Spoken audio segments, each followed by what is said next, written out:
Okay, greetings and welcome to Legali's Pan-African Community News Update. Today's date is the 29th of March, 2026. I'm your host, Brother Dr. Toyin Agbetu. I'm in the studio with Sister Oleander. Let me see if I can get that working. And we're here for a review of some of the community-related news over the last couple of weeks. Sister Oleander, are you there? Hey, greetings everybody. Hope everybody's doing well. Looking forward to spring.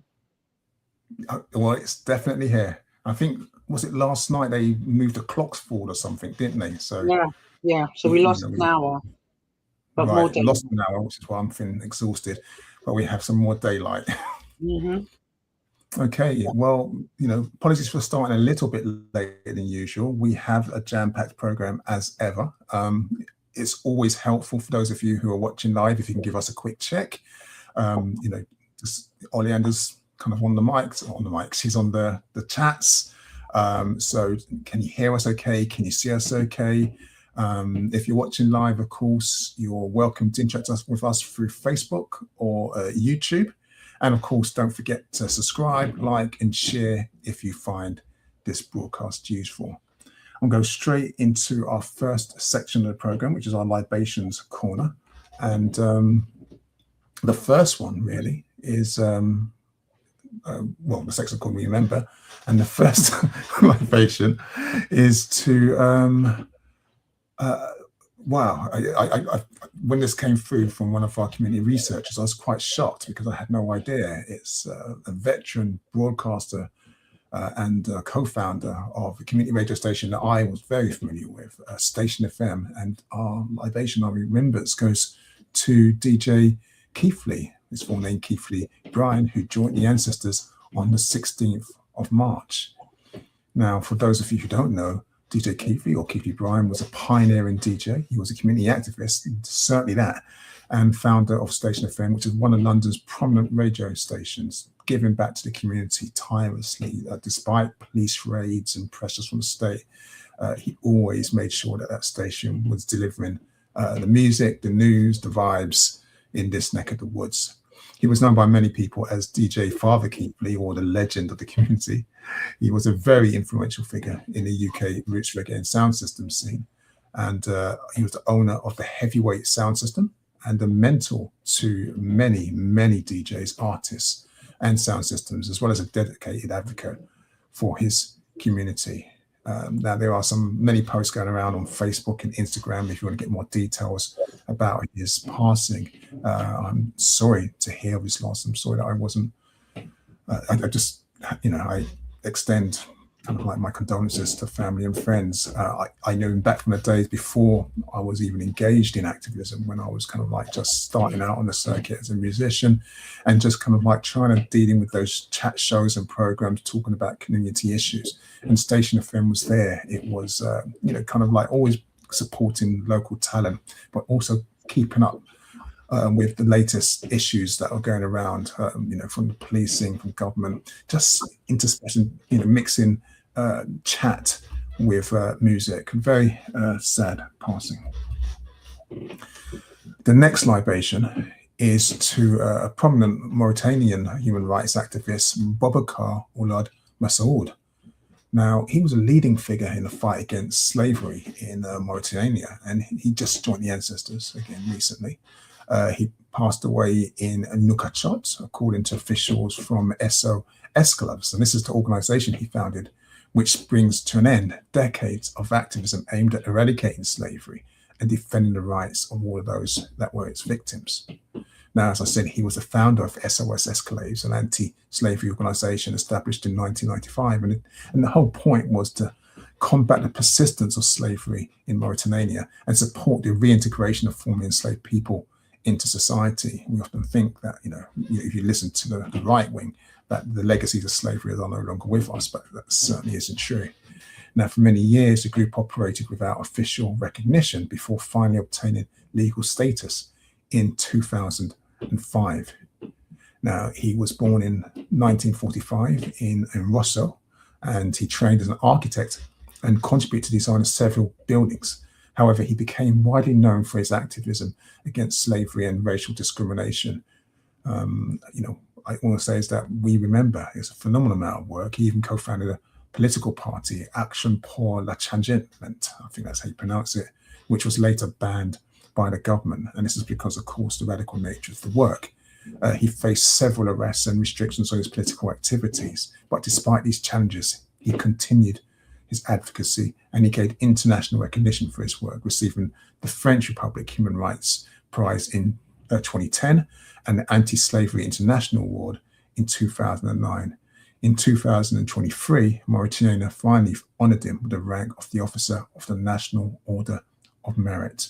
And it's something to be said about, when many people get their props way, way, way too late into their life or when they become ancestors. And we're going to revisit that particular topic. But right now, we're remember him and honor him. We remember.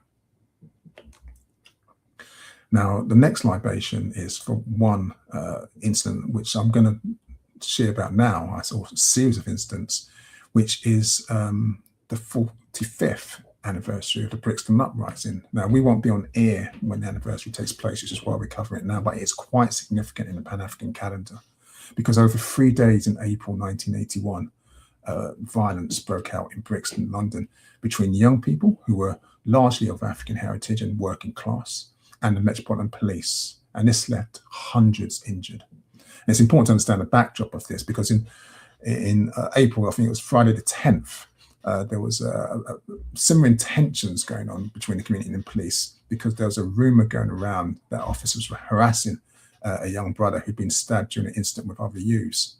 Now, this led to the young people to gather around the police to see what was going on, and the police didn't respond quite rightly, and projectiles were thrown. And that's, the crowd began to disperse. But the following day, things escalated. And this turned into a series of uprisings after the police searched a minicab driver for drugs who actually turned out to be innocent. And then they attempted to arrest a man who had joined a larger crowd of protesters. This was described by the officials as the largest civil disobedience since the Second World War, continuing for 3 days. African people had had enough of police harassment on the streets of South London. In fact, it wasn't just South London, it was across the whole UK, but in this particular case, in South London.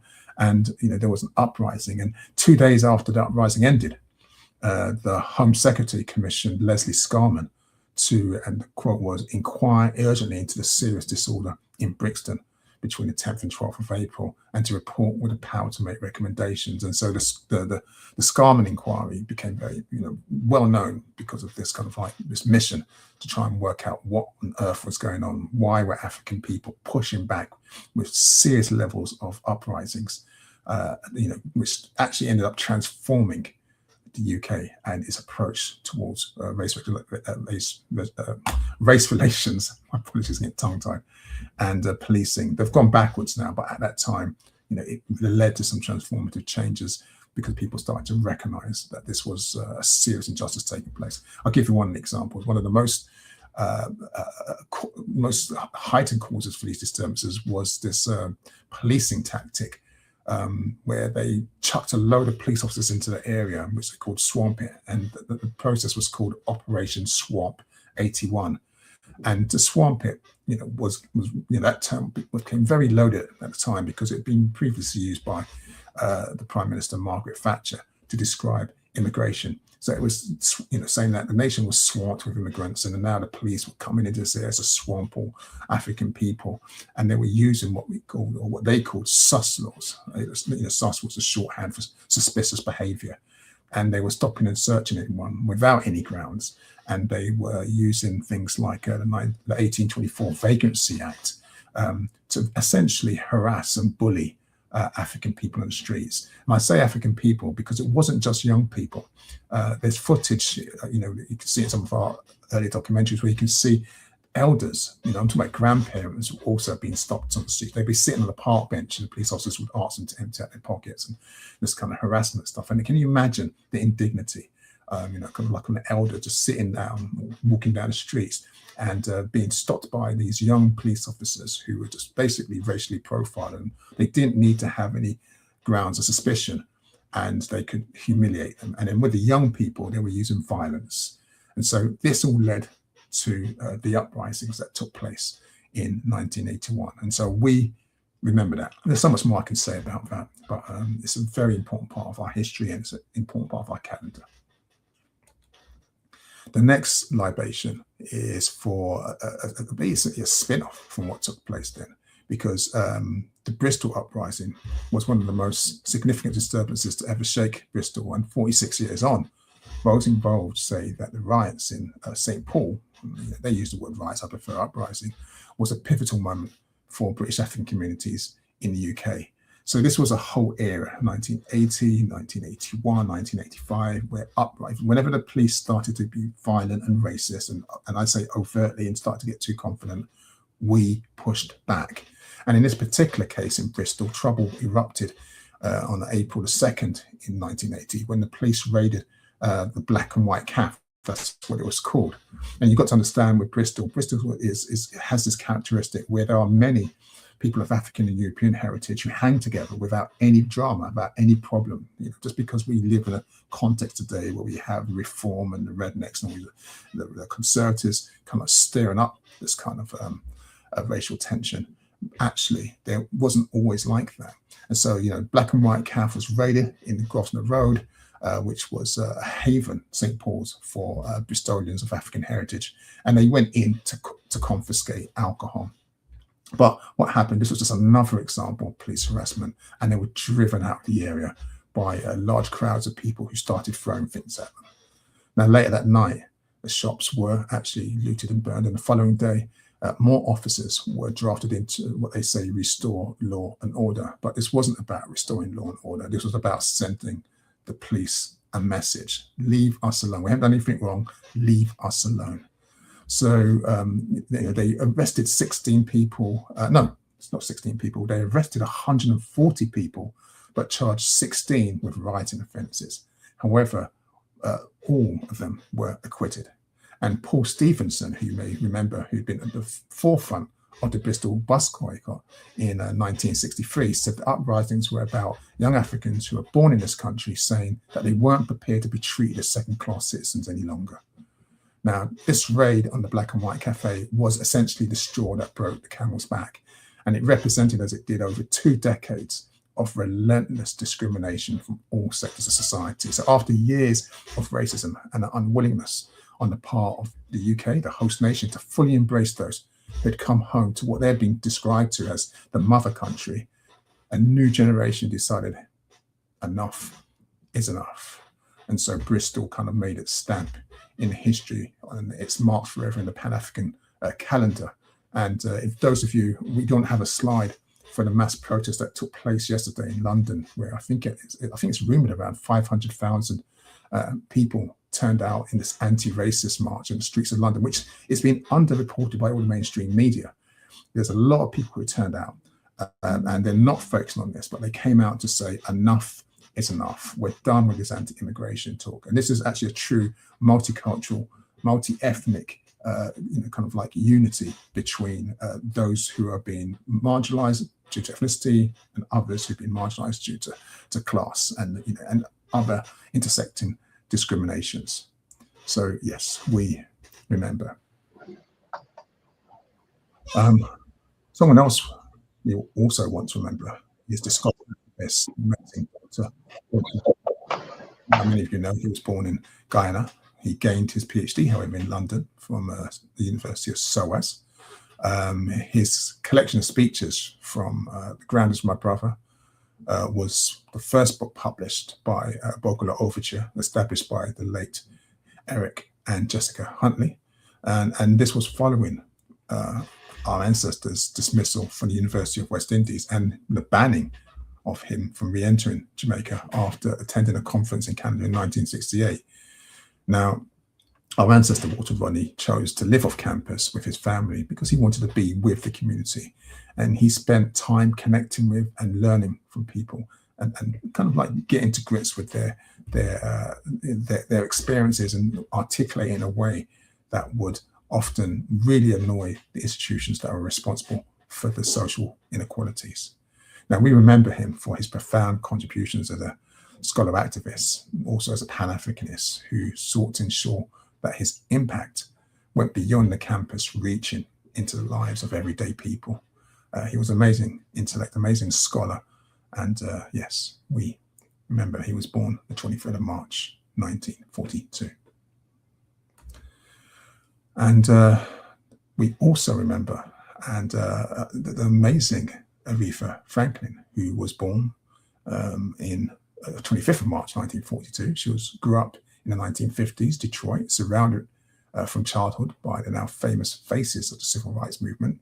Many people think of her as just a singer, but she was much more than that, because her songs become the anthems of the civil rights movement. Her Baptist minister father was the organizer behind the 1963 Detroit Walk to Freedom, which was the largest ever demonstration for civil rights in the US until the March on Washington later that year. And that's when the Reverend Martin Luther King Jr. made his I Have a Dream speech. And so you're starting to see a pattern here. And what's happening is like there's a link between the culture, there's a link between people organizing in this particular week's program. And like I said, the event that took place yesterday, I forgot to say also that across America yesterday, there were hundreds of thousands, I think it was, of people marching I think the protest is called the No Kings March, and they were marching in different states to say no to the orange one in the White House. So there has, the media hasn't reported it on the scale that it has, and so I don't have all the facts, but it has been like a massive weekend for the anti-racism movement, and we're probably going to start seeing those sort of things across Europe as institutions that would formerly we would refer to as allies are now starting to defund critical and crucial anti-racism work, and we have to do something about this. Now, King's daughter, I'm talking about our ancestor Martin Luther King's daughter, Dr. Bernice King, called Aretha Franklin a shining example of how to use the arts to support social change. As a daughter of the movement, she not only used her voice to entertain, but to uplift and inspire generations through songs that have become anthems. And of course, 1967, Respect became the anthem of the Civil Rights Campaign and the feminist movement. And in her own words, Franklin told the Elle magazine in 2016 that she was stunned by its success. It was the right song at the right time, she said. She's known now as the Queen of Soul. She's always remained a prominent face and voice for the African-American civil rights throughout her life. And we remember. The next libation is for a group called, let me see if I can pronounce this right, Tugalu 9. And in Jackson, Mississippi, on the 27th of March, 1961, 9 Tugalu college students and members of the local youth council of the National Association Against Colored People staged a sit-in to protest segregation at the Jackson Public Library. Now, at that time, the African Americans were prohibited from using the main library in Jackson, and this was in accordance with what they called Jim Crow laws, and that was prevalent across the South at that particular time. Now, these 9 students, and I will name them: Meredith Coleman Anding Jr., James Cleo Bradford, Alfred Lee Cook, Geraldine Edwards, Janice Jackson, and Joseph Jackson Jr., Albert L. Lassiter, Evelyn Pierce, and Ethel Sawyer. They were trained in civil disobedience by Medgar Evers, who was the president of the Jackson branch of the National Association of Advancement of Colored People, the NAACP. Now, on the 27th of March 1961, they began their protest by entering the main library. And typical civil rights demonstrators of that era, the women wore dresses and the men wore shirts and ties. Now, the 9 first entered the George Washington branch to request books that they knew would not be in that facility. And when they were told the books were not there, they went to the Jackson Public Library, where they attempted to stage what was referred to as a read-in. So they sat at different tables across the library, just reading library books quietly. That's it. That's their crime, apparently, reading library books quietly. The librarian called the Jackson police, who arrived and asked them to leave. And when they refused, the 9 were arrested. They were charged with breach of the peace and jailed. They went on trial. They were all found guilty of breach of the peace, and they were all sentenced to 30 days in jail and fined $100. Now, their contribution to the civil rights movement has long been overlooked. And it's really important that we understand that there have been numerous actions by smaller groups that didn't make it into the mainstream history books because they've been deliberately deleted or omitted or looked over. But these little acts, just going to a library and reading a book quietly where we've been denied the right to read, These acts start the change that leads to the freedoms that we take for granted today. And the reason I'm saying this is because we're also in a very strange situation where many of the rights that we take for granted today are being reversed. We're not covering the story about what's his name, Pete Hegseth, for example, blocking the promotion of 2 African-American women in the army because he sees them as DEI hires. But I can go through countless stories like that's happened in the past 2 weeks, where people in power who are aligned with white supremacist ideology are using their authority to discriminate against us in ways that would only a couple of years ago would be seen as outrageous and beyond the pale. Now it's just happening in plain sight, and there seems to be very little pushback. So we're going to need to recapture the spirit that our ancestors have done. And so, these Tougaloo college students, and it's often it's not right, but it's often the students who are doing this, the young ones who are engaged in this. We all need to play a part in this as well. These acts of liberation should always be remembered and honored. And the final libation for this week, Sister Oleander, I can see you there. I can't hear you. I don't know you can't hear me? Oh, I can hear you now. Sorry, that's my speaker today. Okay, from Living a Leo Life, they say they are against correcting the 14th Amendment, which was for the slaves at the time. They want reparations only if everyone but the slaves get it. That was not the last slide, but the one with the reefer, I believe. That's what they were talking about when you made a few comments. Right, thank you. No, that's a good point. I mean, sorry, right now the topic of enslavement is a very touchy one, and we're going to talk about the issue of the United Nations resolution later on in this program. But thank you for that. And sorry, and one more for the Tougaloo. Thank you for naming the Tougaloo 9. It's important that we remember the contributions of the many when and where we can. And that's from Anna Poku. Thank you, my sister. And again, yes, it is so important that we don't become complicit in erasing the history of those of us who are sacrificed to do some amazing work to help with our liberation. And that happens. That erasure is continuously happening. So while we can, we this program will always do so. And in this final libation, I mean, again, this is another trying to decolonize those archives, decolonize those libraries, decolonize those memories, those stores.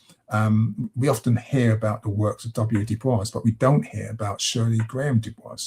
Now, she was an African-American award-winning author, a playwright, composer, an activist for African-American and other causes.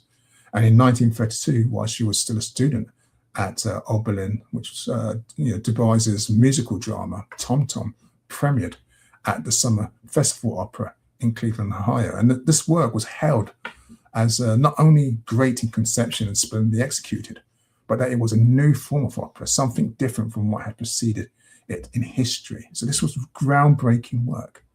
Now, from 1941 to 1943, she worked for the USO, directing operations for African-American troops in Arizona.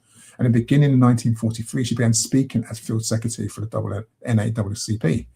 Now, she was a prolific writer and speaker. Her romantic involvement with W. Du Bois began in mid to late 1930s, and they were married in 1951. But you can see from the timeline, she was active before she met him, while she met him, after. So together, the two of them worked tirelessly to improve the lives of underrepresented groups in the United States, increasingly through involvement in left causes and groups. And that includes the Communist Party of the USA. And I say that because if you know much about that history, the Americans always painted communism as this boogeyman. And so it takes a certain kind of courage to recognize when, something or a vehicle and a political idea can actually help people, and stand by it when the nation and the state are rallying against you. Last night, I saw a short clip by the creator and writer of The Twilight Zone, Rod Serling. And it was amazing listening to him talking about why he wrote what he wrote and why he used his art to kind of like address these kind of issues, and how he did it in the most banal ways at times, so people can actually understand how racism works. And he used the example of like people being upset about immigrants using their dustbins, for example, and he used that to explore very deep issues. And again, we don't really hear about some of those allies like Rod Sterling or Frank Sinatra even. But there are many people who put their lives on the line. Harry Belafonte. We talk about, there's so much Communist Party. I'm thinking about Claudia Jones, who actually was run out of America and then came to the UK. We spoke about her in our last program. So this is just a libation to Shirley Graham Dubois. We remember. And that's the last libation for this week's program. Just as a reminder, you are watching the Galleys Pan-African Community News Update. You're welcome, if you're watching live, to interact with us through Facebook or YouTube. Don't forget to subscribe, like, and share if you find the broadcast useful. And yeah, this next section looks at general domestic news affecting our community over the past 2 weeks. Sister Oleander is on the chat, so if you've got comments you want to make and stuff, well, please feel free to share. Okay, I'm going to go to the first story. And this is a return to something we covered. You might remember the Oscar ceremony that took place not too long ago, where the N-word was left free to broadcast across the nation, across the world, to hear it being used in a way that was, I don't know how to say this, that was, I don't want to say traumatizing, even though it was, but was derogatory to the Sinners actors, Delroy Lindo and Michael B. Jordan. And this was as they were presenting the award for special visual effects during a ceremony at the Royal Festival Hall. Now, the BBC has now admitted that it has received over 1,500 complaints since then. Now, we know that that the person, John Davidson, suffers from Tourette's. He experienced a tic which caused him to shout out this slur. It wasn't the Oscars, so it was the BAFTA, my mistake, Film Awards. The BBC is saying that they've read so many complaints that they recognise that viewers are unhappy that this racial slur was heard and it was not edited out of the broadcast, and they've now referred it to the BBC's Executive Complaint Unit, which is conducting a probe into the incident. It's very frustrating because I made one of those complaints as well, and I'm still waiting. And they send them interim emails saying that they're going to investigate it. They're going to investigate it. Now they're going to investigate it this way. Just investigate it and make an apology and tell us what you're putting in place to make sure this can never, ever happen again. But we'll keep you up to date as we get more on this particular story. The next story is a strange one.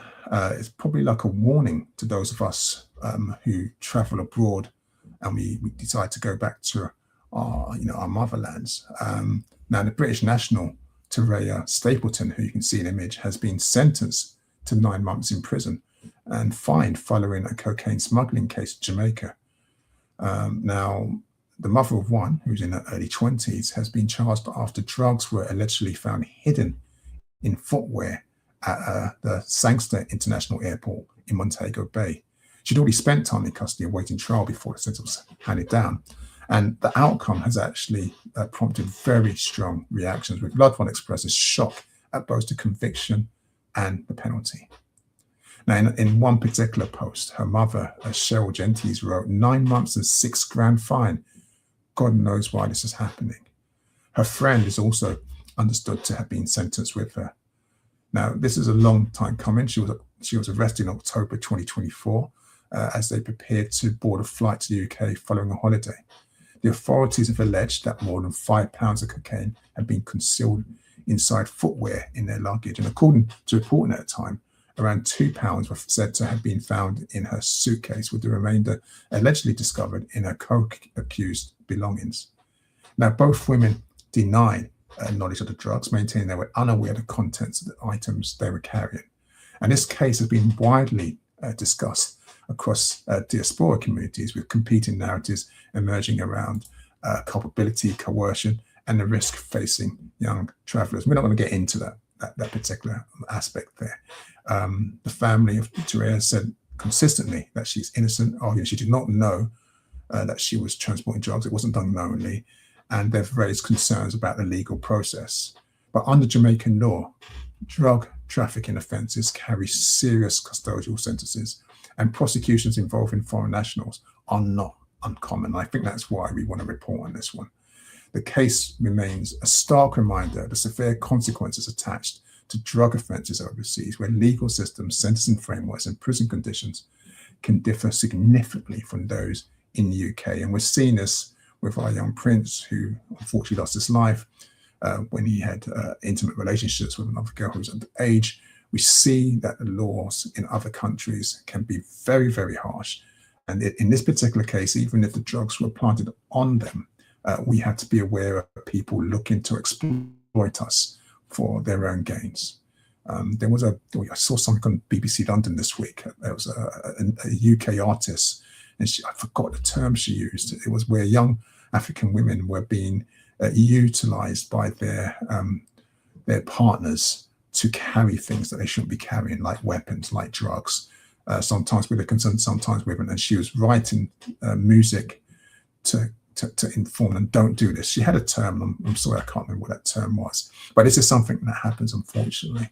And yeah, we're just giving you the news.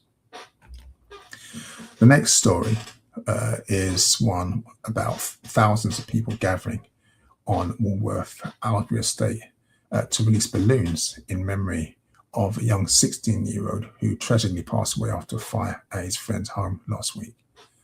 Now, the young prince was named Tommy Ballet Dean, who lived on that estate, and he was better known as Junior Dean to his friends. He sadly passed away in a blaze on Wednesday last week, that's the 18th, which tore through a first-floor flat on nearby Cooper's Road, just off Old Kent Road.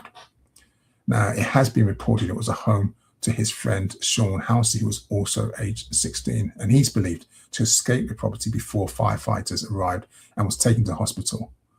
Now, Shawnee is currently in an induced coma with life-threatening burns, but there has been speculations that the cause was an electric bike which allegedly burst into flames soon after the teenagers returned to Shawnee's home from the shops. Now, again, the cause of the fire is being investigated by the London Fire Brigade and the Metropolitan Police. The circumstances remain under investigation, but they are saying that at this particular time, it's not believed to be suspicious. Now, some of you will know that I also have an e-bike, and you probably heard a lot of stuff on the news about how they keep bursting into flames. It's not actually completely correct. It's bikes that are modified, bikes that that are normally bought from I don't know, I want to say cheaper sources, where the batteries are not kind of like certified, the chargers aren't certified. They are more prone at risk of what they call thermal runaway, which is they're left in overnight. The regulatory processes inside the charge and the battery aren't very good and not to a high standard. And if something happens and they spark, the lithium catches fire, and the heat from that is intense and it causes fire. And with people have died from this.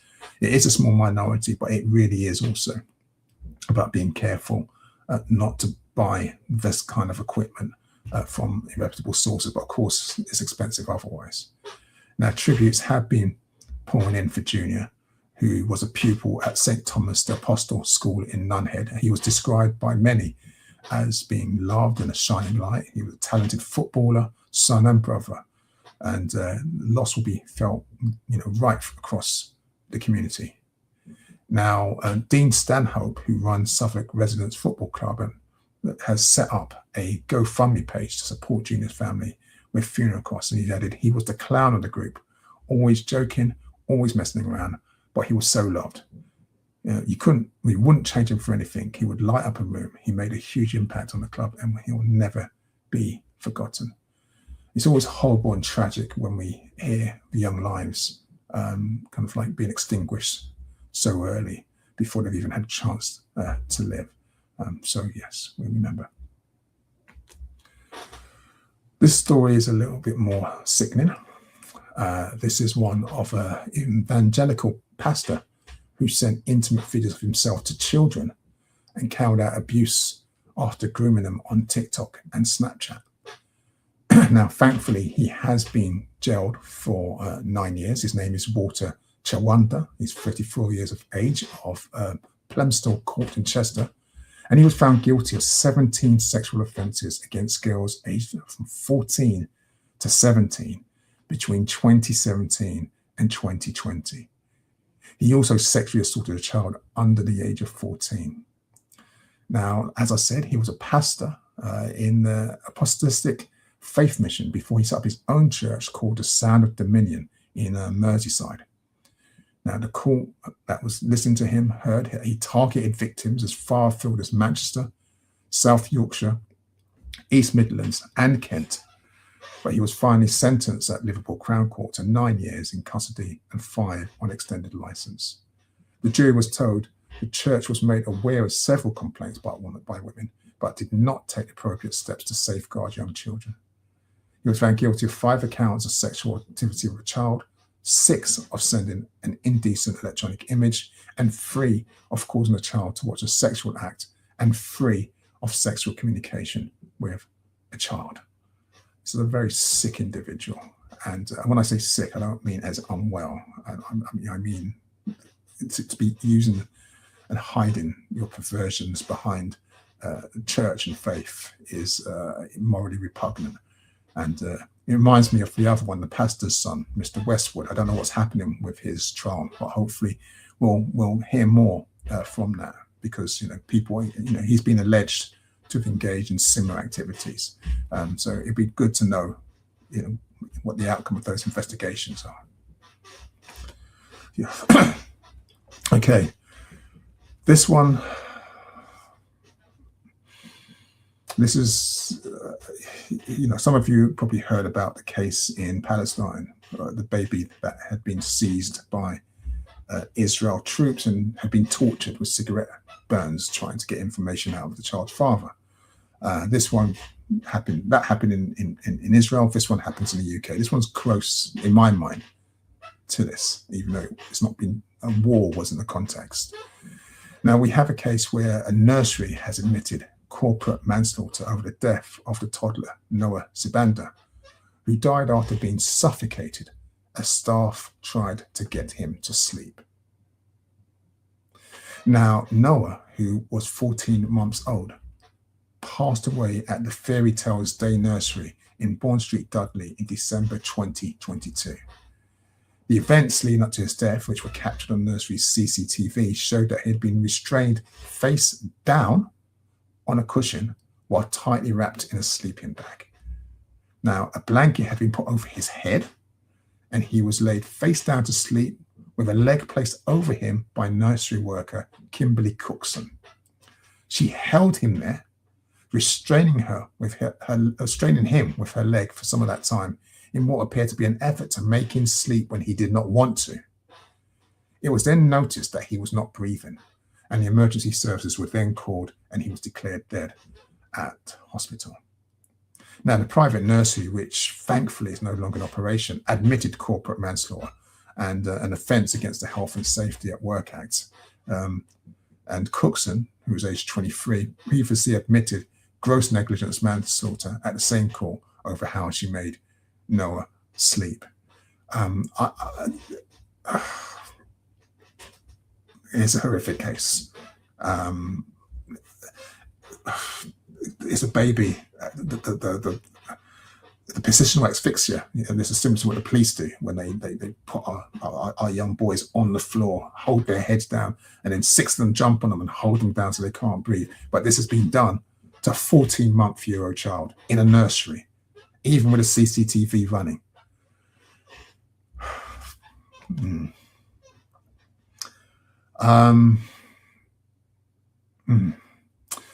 Okay, the next story is the Hair and Beauty supply shop, which is targeting African customers. That you might remember, we covered this I think a couple of years ago. That was boycotted by our community after a video showed the then manager allegedly strangling a customer is now set to close down. And this is news coming from the new management. Now, for those of you who are unfamiliar, Peckham's Hair and Cosmetics, which is now known as King and Queen's Beauty Supplies, was at the centre of a viral video in 2023, which showed the then manager, Sohail Sindho, and a 31-year-old African female customer in a refund dispute. Now, the video went viral, as they say. And after the manager refused to allow the customer to give back her goods in exchange for the money, in the footage that was captured, you could see that she was tempted to leave the shop with the items in her hand. He tried to prevent her from exiting, and a scuffle happened. It was tense confrontation, and then he was filmed allegedly strangling her while forcing her back into the shop. Now, the police were then called to an incident, and the woman was arrested, while Sohail was interviewed under caution. Back to front, right? But following an investigation, the police says that both were later told they faced no further action, and our community decided that they would boycott it. And for 2 years since the video went viral, there have been protests, boycotts, the shop's been faced with accusations of racism, and the then former manager, has the former manager has left. The new management has said that the hair shop will be closing down due to low sales and rising rates. Now, speaking to the source, Harris, who says he's been managing the shop since December 2024, said the boycott affected the sales, particularly for the first 4 or 5 months when the previous manager was in charge. But when we took charge, the customer flow was okay. But after last Christmas and winter, it was very quiet. But local resident Natalie Walks, who boycotted the shop, believes that community action is the reason the business sales were low. And even though the management changed, she says many people did not want to associate themselves with that shop. So the community outreach worker and researchers said that the closure of Kings and Queens now sends a clear message on how to treat customers of African heritage. So I'm not going to pretend that I'm not happy that the shop's been closed down. I know it's been taken over by new management, but these shops that often target our community don't give back to our community. And whilst it was new management that took over this, clearly they're not offering a service that our people feels is conducive. And I'm going to leave that one there because I'm still vexed from the previous story. Okay, this is perhaps a warning. I'll read the story and then ask Sister Oleander. Yeah, just from Kickboxer Girl, she says, we need to continue the boycotting trend. Stop black violence. Hashtag. Definitely. If any kind of business venue thinks it can take our money, take our customer and treat us like dirt, we have to recognize that we do have power. We have economic power as well as political power. But even at the lowest level, we can choose somewhere else to put our money. And I remember when Legalia was running campaigns against shops that were selling the most toxic versions of the skin bleaching products, those that were carcinogenic, that had hydroquinone, high levels that were legal inside them. And one of the problems was that we were highlighting them, we were reporting them to trading standards, would get the shop closed down, but too many people in our community would continue to go back to the shop, generating enough income that they could afford the fines, and so they'd reopen. And so hopefully we can start to see through actions like this that, if we sustain these economic boycotts, I spoke about Paul Stevenson in the Live Basin section, but if we sustain the economic boycotts, then, we can flex some of that power. We can start to shape the climate and the conditions of how people treat us as a community. We're not just passive recipients of violence. We have the ability to say no. And, that's a positive story. Thank you for sharing that message. And talking about our own actions and acting on our instincts, this is a story about a student who had her lower legs amputated after contracting meningitis during Freshers Week. And she's now urging people to trust their instincts and seek medical help if something does not feel right. Now, many of you have been probably aware of the spread of meningitis in a particular region in Kent. This is Ketia Mapunda, who lives in Wolverhampton, and she lost parts of her fingers and was lucky to survive. This is following the outbreak, which has left 2 people dead in Kent. She's 19 years of age. She was diagnosed with meningococcal septicemia, I hope I'm pronouncing that right, in September 2024, 1 week after visiting De Montfort University in Leicester.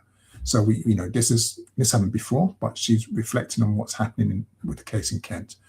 While she initially believed to be the freshers flu and thinking it just rapidly worsened, she was rushed to hospital where doctors initially did not expect to survive. She spent 5 months in hospital. She says they didn't think I would make it at all. I really didn't know too much about meningitis, but it spreads and it progresses quickly, extremely quickly, that it's so fatal. She said, adding, it started off like a common cold. So if something doesn't feel right with your health, don't second guess it. Trust your instincts and go and get help. Tell someone, go and get help. And this is a timely warning with this meningitis outbreak. I am not for one moment saying that I believe that this meningitis is definitely going to spread across the UK. It does seem to be contained in Kent, but I know there's a lot of worry because, of course, the students who contracted it may have travelled, but you have to be in very close proximity to contract it, for it to be to get infected from it. But that said, if you do feel something's wrong, trust your instincts and get it checked out, because the potential, the outcome can actually be fatal. And as you can see from her, she had amputations to her fingers and some of her limbs as a result. She's still with us, but she wouldn't be if she didn't listen to that voice. The next story is one about the government's consultation on ethnicity and disability pay reporting. And you may remember that last spring, I think we talked about that. They said that these new reporting regimes would start coming into place. They're now being published, some of these reports, and they're confirming that large employers will face mandatory reporting requirements. Now, firms with over 250 more employees will be required to publish pay gap and workforce composition data, according to government reporting, though the time frame as to when this requirement will come into force is yet to be announced. Now, during the government's consultation, 87% of respondents agreed that large employers should report ethnicity and disability pay gaps to increase transparency and help tackle barriers in the workplace. And this is about time, and I'm going to be honest with you. We've seen reporting on the gender pay gap, and even though it's still not perfect, the fact that it's in place, it's starting to make some kind of changes. But of course, what it misses is the complexity of our lived experience, and because we need to analyze what happens on the intersectional level, what happens when you're disabled, what happens when you're of African heritage, of Asian heritage, of any minority background heritage. How does that play in the pay gap? So expanding this kind of reporting to include ethnicity and disability, I think, is a very, very good step. But of course, we need the government to start coming down with proper timeframes when it's going to happen and how frequently it's going to happen. And also what enforcement will be in place. They never discuss enforcement if the gap is persistent. And that's the next step that often has to take place. This is a very bizarre story. I don't know if maybe it's me. You might think, Toyin, no, you're the older generation. It's a strange story because this is one about an NHS healthcare assistant who was awarded almost £1,500 in compensation after an employment tribunal ruled that she was subjected to harassment by a colleague who repeatedly called her auntie. Now, let me break it down a little bit for you. So Ida Estevez, who's 61 years of age, informed her NHS colleague, Charles Apong, that she found his constant use of the term offensive, tribunal heard. Now, Mr. Apong, who was a nurse, he defended his actions by saying auntie was a term of respect for older women in Ghanaian culture. He also told her that she would be a good match for an older staff member, which I think is a little bit naughty. That he shouldn't have said. But Mrs. Stev successfully brought a claim against the NHS for harassment based on her age and sex. And she testified that Mr. Apong, based at St. Bernard's Hospital in London, had called her auntie on multiple occasions despite her request for him to use her name. And while he admitted to calling her auntie on one occasion, he maintained it was a term of respect in this Ghanaian culture. But the employment judge found the evidence to be poor and found in favour of Miss Estevez, saying that no, calling her an auntie on a number of occasions did make the comment about her being a match for an older colleague. With that as well, we find that Charles Apong, as a staff nurse responsible for leading the team, should not have made such comments. And technically, I mean, I get it. That's right. If she says, don't call me auntie, use my name, he should have followed that. He should have used her name. I just find it bizarre that it would get to the level that it's gone to a tribunal and he would lose that case. this thing about saying that she would be a good match for an older staff member, I don't know the full context of that, but maybe that's treading on slippery ground. But we do use the term auntie as a term of affection. It's like young people call me uncle. I don't take offense at it. I don't know. This is I'm just reporting the news, but this is, like I said, it's an interesting story. It's a sign of the world that we're living in right now.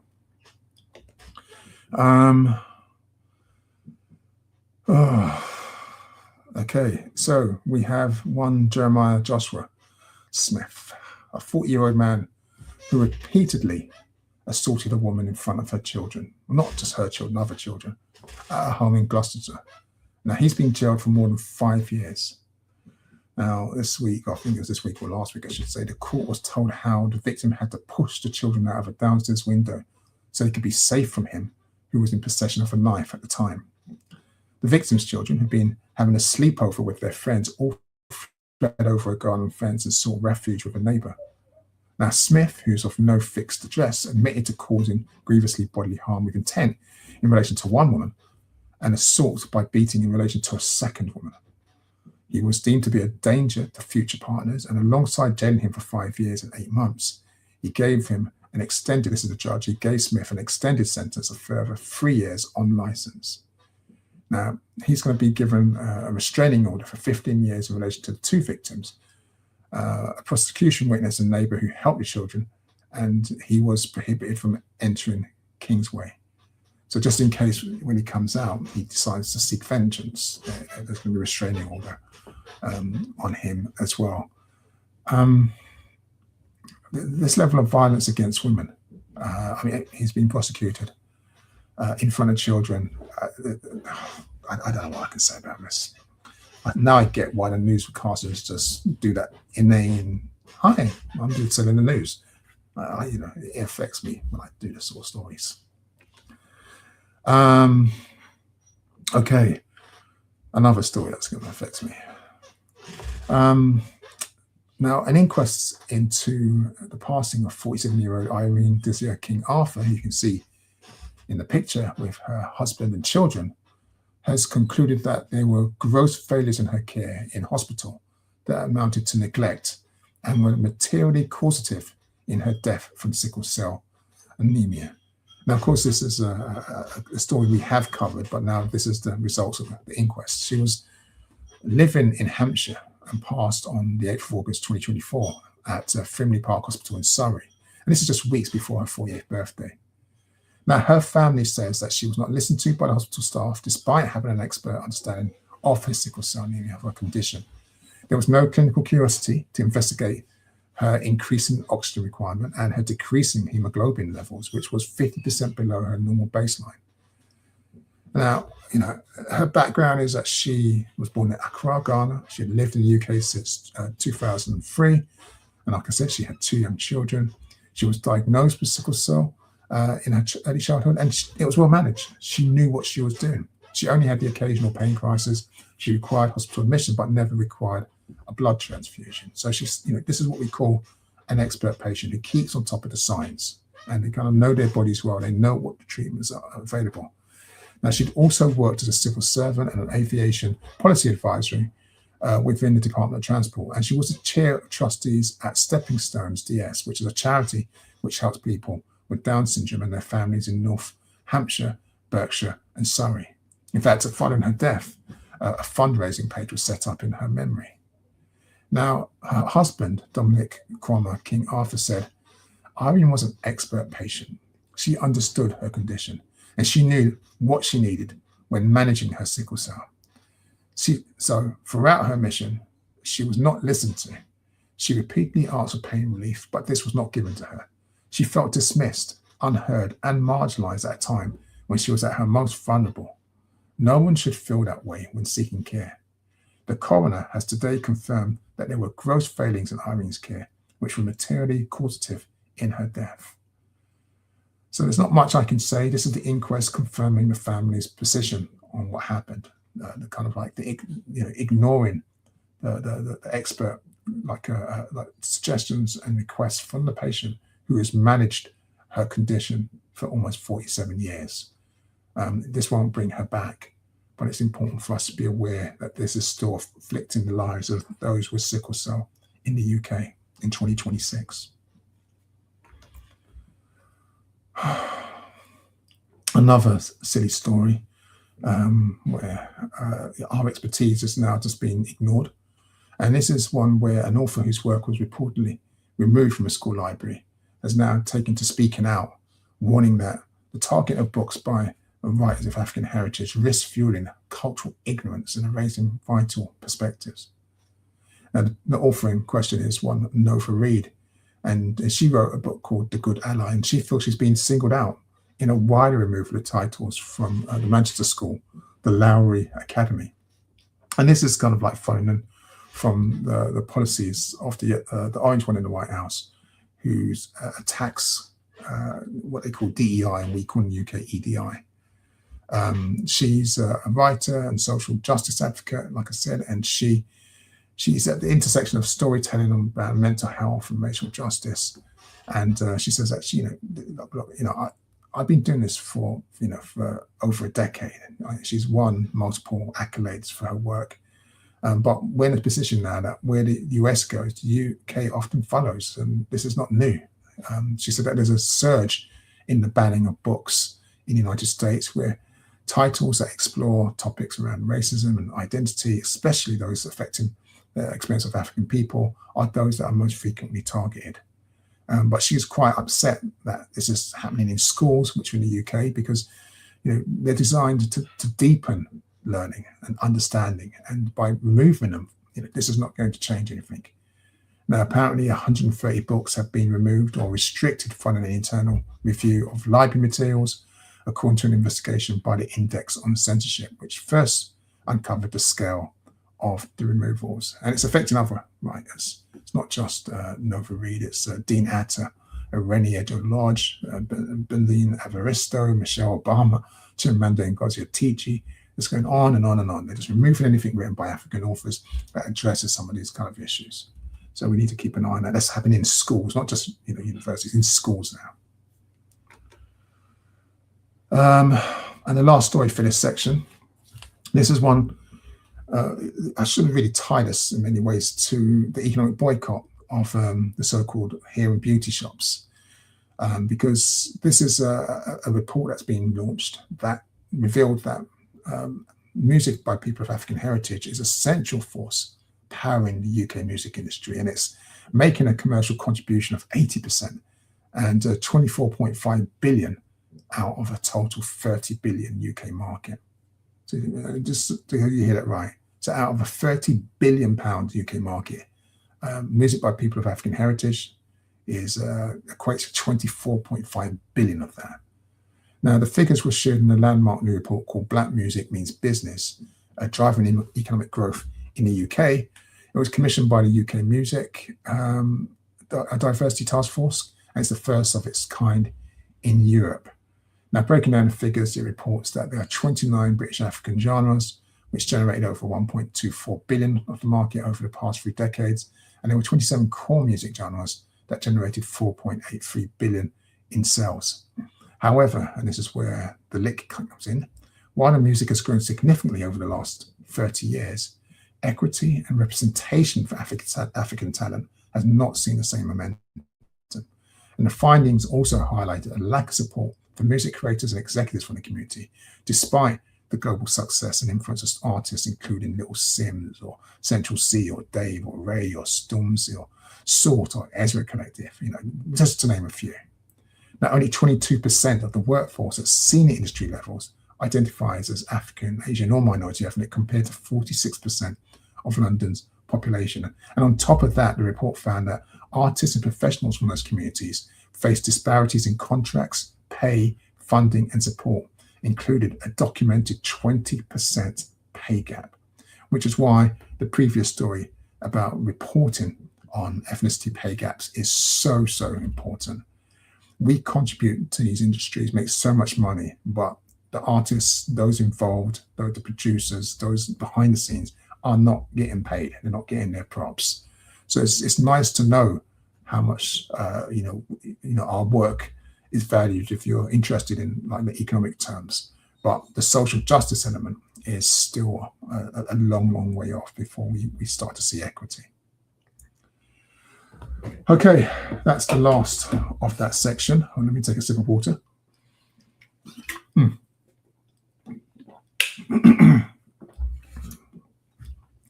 You are watching the Galleys Pan-African Community News Update. As ever, if you are watching live, you're welcome to interact with us through Facebook or YouTube. Please don't forget to subscribe, like, and share if you find this broadcast useful. And this next section, as you can see, politics, as I roll my eyes, is a review of some of the shenanigans and foolishness that's happened in the political world around the UK from over the past 2 weeks. So let's go. The first story, and you probably guessed this, give yourself a star if you thought, I bet he's going to start with reform. Well, yes, it is. And a leading reform candidate who appeared to perform a Nazi salute in a photo has quit ahead of the Welsh Parliament election. Now, as you can see in the image, his name is Corey Edwards. He's a former Conservative Special Advisor, surprise, surprise. He was only announced as his party's lead candidate, like very recently. But after the picture was published, the party's leader, Farage, stood by him, conceding the image did look terrible and he wouldn't approve of it, but he's not going to be kicked out of reform. But a few days afterwards, a reform spokesman said that Edwards had informed the party he was stepping down as a candidate, citing issues with his mental health. Now, that's all we have. That's all the facts. I think that image comes from around 2019, actually. But whenever someone backs down like this, when the party leader's saying that, look, we support you, I'm pretty sure that there's other evidence in that candidate's background that he does not want to come to light. And yeah, it's reform. They pick racists deliberately. That's the kind of people they want. And so it's no surprise that, we're going to find form on all of them. And I continue along this theme, but this one's quite interesting because Kemi Badenoch, the Tory leader, has backed her Shadow Justice Secretary, Nick Timothy, the one in the image, after he claimed that Islamic prayers taking place in public are intimidating and un-British. Now, Labour has said the Conservatives have embraced gutter politics of prejudice as if they don't do it themselves. But let's get the context of this. You see, what happened was that there was a prayer at a Ramadan event in London's Trafalgar Square. It's a mass prayer event. It was after Ramadan, and Timothy posted images on social media saying it was an act of domination and straight out of the Islamist playbook. Now, this is kind of like a bit of a nonsense, right? Praying in public en masse. I think, we see this all over the world, not just in Muslim nations, but we see it in Christian nations as well. There's nothing sinister or domineering about it.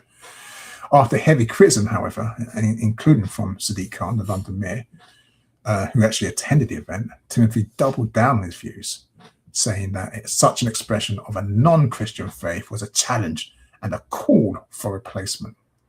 Now, of course, that's how some people think. If you think that way, that seeing someone else have a different spiritual belief or religious system from yours is a threat and a call for replacement, if that's how you see things, then of course you're going to see everyone in that same kind of light. Of course, that's his view. Sadly, his leader, Kemi Badenoch, said this is a country that has always tolerated minority faiths and allowed people, including people of ethnic minorities, to live freely, which sounds positive, until she adds, as a woman, especially as a woman of ethnic minority who grew up in a country where Islam was very visible, I'm very uncomfortable with seeing women pushed to the back in the middle of Trafalgar Square. And she didn't explain how the open iftar, which is what the event was called, where people were encouraged to join in the breaking of the Ramadan fast at dusk, was not inclusive or respectful of British culture, because she doesn't really care. She's just trying to pander to the Reform Party. But of course, they're one and the same when it comes to political temperature, because if you look at this Reform UK councillor in Staffordshire, one Lynn Dean, well, she's been accused of posting racist comments on social media too. It seems to be the platform for choice for, I don't even say the far right, just for the racists in politics. Now, what's happened is that anti-racism campaign group Hope Not Hate has accused her of making offensive remarks about African people. I haven't seen those remarks, but the claims come, sort of like not too far after the Staffordshire County Council, Martin Murray, who's the leader of the council, said that they're going to come down hard on any member engaged in racism. And that's because his two predecessors have been embroiled in Wales, where they've been accused of being responsible for racist social media content. So it does seem there's something not going quite right in Staffordshire. They keep getting these racists elected. Now, in this particular case, Lynn Din was accused of using social media to call for mosques to be closed and state that she was getting tired of Muslims. She says that Indigenous Britain is slipping further into the abyss. We will soon reach the point of no return. And this new Indigenous Britain phase, that's what I call it, that the far right and the other right wing, bigots are using, is a very interesting a line that they're taking, seeing themselves as somehow native to the land, as if they weren't migrants or if Africans weren't actually here before them. But that's another conversation for another day. You are watching the Gary's Pan African Community News Update. I think I've said it before.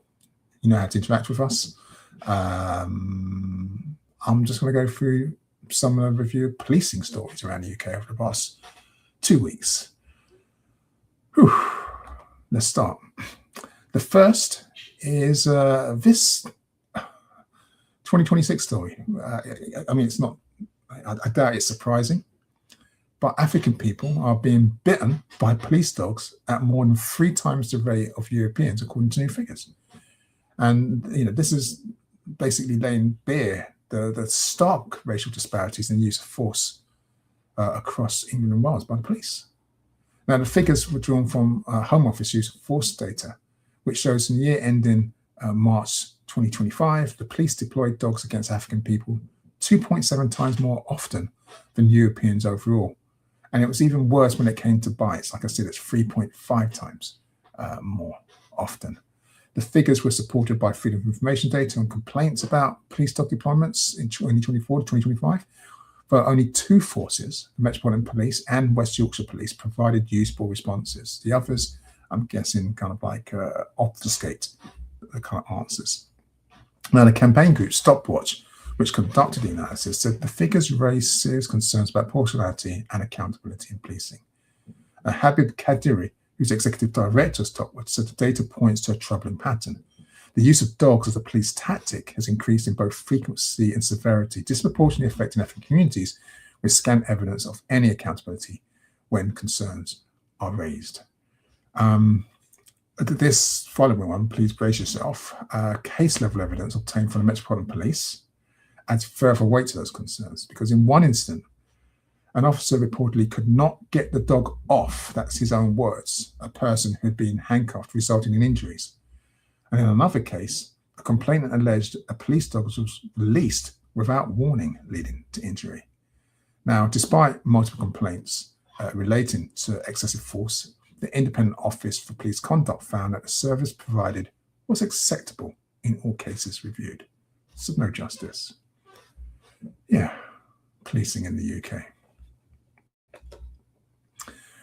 And the next story is, again, about the Metropolitan Police, or a former Metropolitan Police officer this time, who used a fake identity to groom and manipulate the TV presenter Jackie Adejiti into a sexual relationship when she was in her early 20s. And this is really unfolding from a misconduct panel. Now, I think we saw her on Channel 4. I'm not sure we covered it in the programme. But she's now 31. She's decided to, what's that word? To waive her anonymity. I can never say anonymity well. So she's waived it. And she's told the panel that the then Met PC, Ian Steele, lied about who he was for more than 2 years as he used her to fulfill his racialized sexual fantasies. Now, the misconduct panel ruled that Steele committed gross misconduct and said he would have been dismissed had he not resigned. Following the conclusion of the hearing, she said, for the first time in 10 years, I feel free. The shame has disappeared. The silence has disappeared. I found my voice all over again. I've stood up for the 22-year-old version of me that felt voiceless. And this has echoes of Epstein, right? Now, Adedeji, who waived her right to anonymity, reported his behavior to the Independent Office of Police Conduct in November 2023 and described the process from start to finish as the biggest fight of my life. The panel heard that she first met him at Steele in June 2016 when she was 22 and out with friends in Shoreditch. He was 38 at the time and on duty as a plainclothes officer. Now, their relationship continued sporadically until it ended in 2021, during which he met her on multiple occasions while on duty. Now, Steele originally denied a number of claims, including sexual activity in an alleyway. And these allegations against him were all proven. He's now been placed on a police barred list, preventing him from returning to policing. So, I mean, this is a good result. What can I say? I mean, we know that there are some balance inside the Metropolitan Police. It's always annoying when they resign before they're kicked out.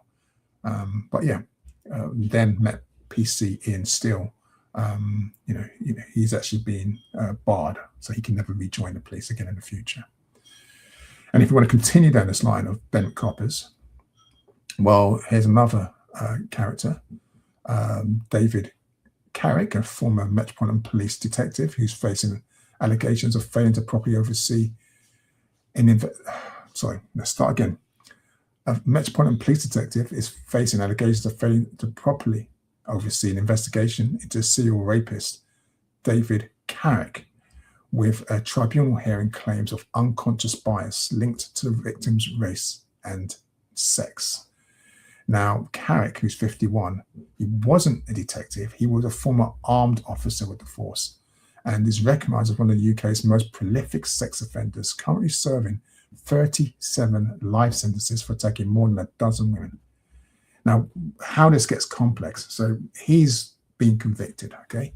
But the investigation into him was line managed by someone called Detective Sergeant Ray McKinnon, and he line managed someone who's known as Officer A. And that person, Officer A, was assigned to investigate Carrick in August 2021. But this appointment, which followed a woman's report to police that Carrick had anally raped her multiple times during their 5-month relationship, McKinnon denies the accusation that he failed to ensure Officer A adequately investigated the serious claim against Carrick. And what we're hearing in this, investigation is that he was heavily critical of the female's credibility. I have to use terms like females and Officer A because the court case, they anonymize their details. So female E is how she's referred to. He said that there was perceived inconsistencies, and he made repeated references to her immigration status.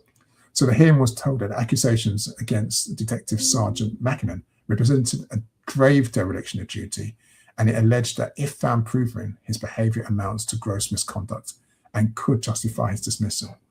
I hope you've got that. I didn't mangle it too much. So David Carrick was a former armed officer on the force, UK's most prolific sex offender, 37-year life sentences. But there was an officer who was line managing another officer to investigate the crimes, and that officer who was line manager was essentially accused of being biased. That he had these, he couldn't believe that someone who was European and male could have carried out these acts, and so that's what this particular hearing is about. I should let you know that this detective sergeant was subsequently cleared of gross misconduct. So when we talk about the lack of accountability, so on one side we're hearing stories where police officers are kicked out, and others they're being cleared, and this still isn't good enough. And I want to close this section on the topic of police accountability because here we have the family of Elise Skillen, who says that, look, we had to plead. Let me start again. We had the family of what's her name? Sorry, it's not here. My apologies. Elise Skillen is the family member. Two women were murdered. They're pleading the police to saying like they should have done something about it. They went, to the police and said, look, the boyfriend, and we have reported in this story, whose name was Carl Cooper, was acting suspiciously. She'd gone missing. Their family member in June 2023, they found him selling her clothes, and Elise Skillen said, there's something wrong if he's selling her clothes and she's missing. They were concerned because they knew that their sister Fiona Holm had a mental age of around 15. And Cooper, 66, who previously attacked her with a screwdriver, they felt was not a safe person to be around. Eventually, we know that she was killed. We know that he was jailed for killing another previous girlfriend, 41-year-old Naomi Hunt. And so 10 police officers, and I think we spoke about this a couple of weeks ago, are under investigation for potential misconduct proceedings. But the family of the two women that were killed, one's still missing, if I'm not corrected on that one, are saying that they are now launching a campaign to address the issue of police accountability. Those two stories were so complex. I'm so sorry for mangling it, trying to make it clear, but that's the situation. They just want answers. And they're saying that even though the IOPC are engaged in all this, and they're looking at investigating the police, they're saying it's not enough. We're hearing that this is starting to feel like the old days of the PCA, the Police Complaints Authority, or the IPPPC, the Independent, what's the other P for? I can't remember, prosecution of public complaints or not, whatever nonsense. They kept on having these different bodies. The IOPC is just a latest incarnation. I am going to move on from that story because this is, we're going through a lot of news, and we're only halfway through. Whew. Okay, you are watching the Pan-African Community News Update. You know what to do. The next section is review of expressions of white supremacy and violent Afrophobia in the UK and around, or relating to the UK over the last fortnight. Now, I said I was going to start off this, I was going to mention this, and you've heard the story by now. The United Nations General Assembly has voted to recognise the enslavement of African people as the gravest crime against humanity. And I say with P, I'm being a little bit sarky, but it's good news on one level. I have caveats because they use the term slave trade, which again is very problematic for someone like myself. And it's not against slavery, it was against the slave trade, which is another distinction, which is quite immoral. But the resolution proposed by Ghana calling for this designation, while also urging UN member states to consider apologising and contributing to a reparations fund, was passed. And it was adopted with 123 votes in favour. That's the good news. 123 votes in favour, but there were 3 votes against. And the 3 that voted against are the United States, Israel, and for some bizarre reason, Argentina. We know why, because that's that chainsaw wielding maniac who is riding on the coattails of the Orange One in the White House. And so those 3 nations decided to vote against recognising the enslavement of African people as a gravest crime against humanity. But the reason why this is inside the Afrophobia section and the white supremacy section is because 52 countries abstained. 52. That's almost every single European nation abstained, including the United Kingdom and all the European Union member states. And this is almost like a wake-up call for us. It's like a slap in the face. This is a Labour government, in this country, in the UK. They abstained. Now, the Ghanaian representative has said quite clear with the resolution that Ghana wasn't ranking its pain above anyone else's, but simply documenting a historical fact.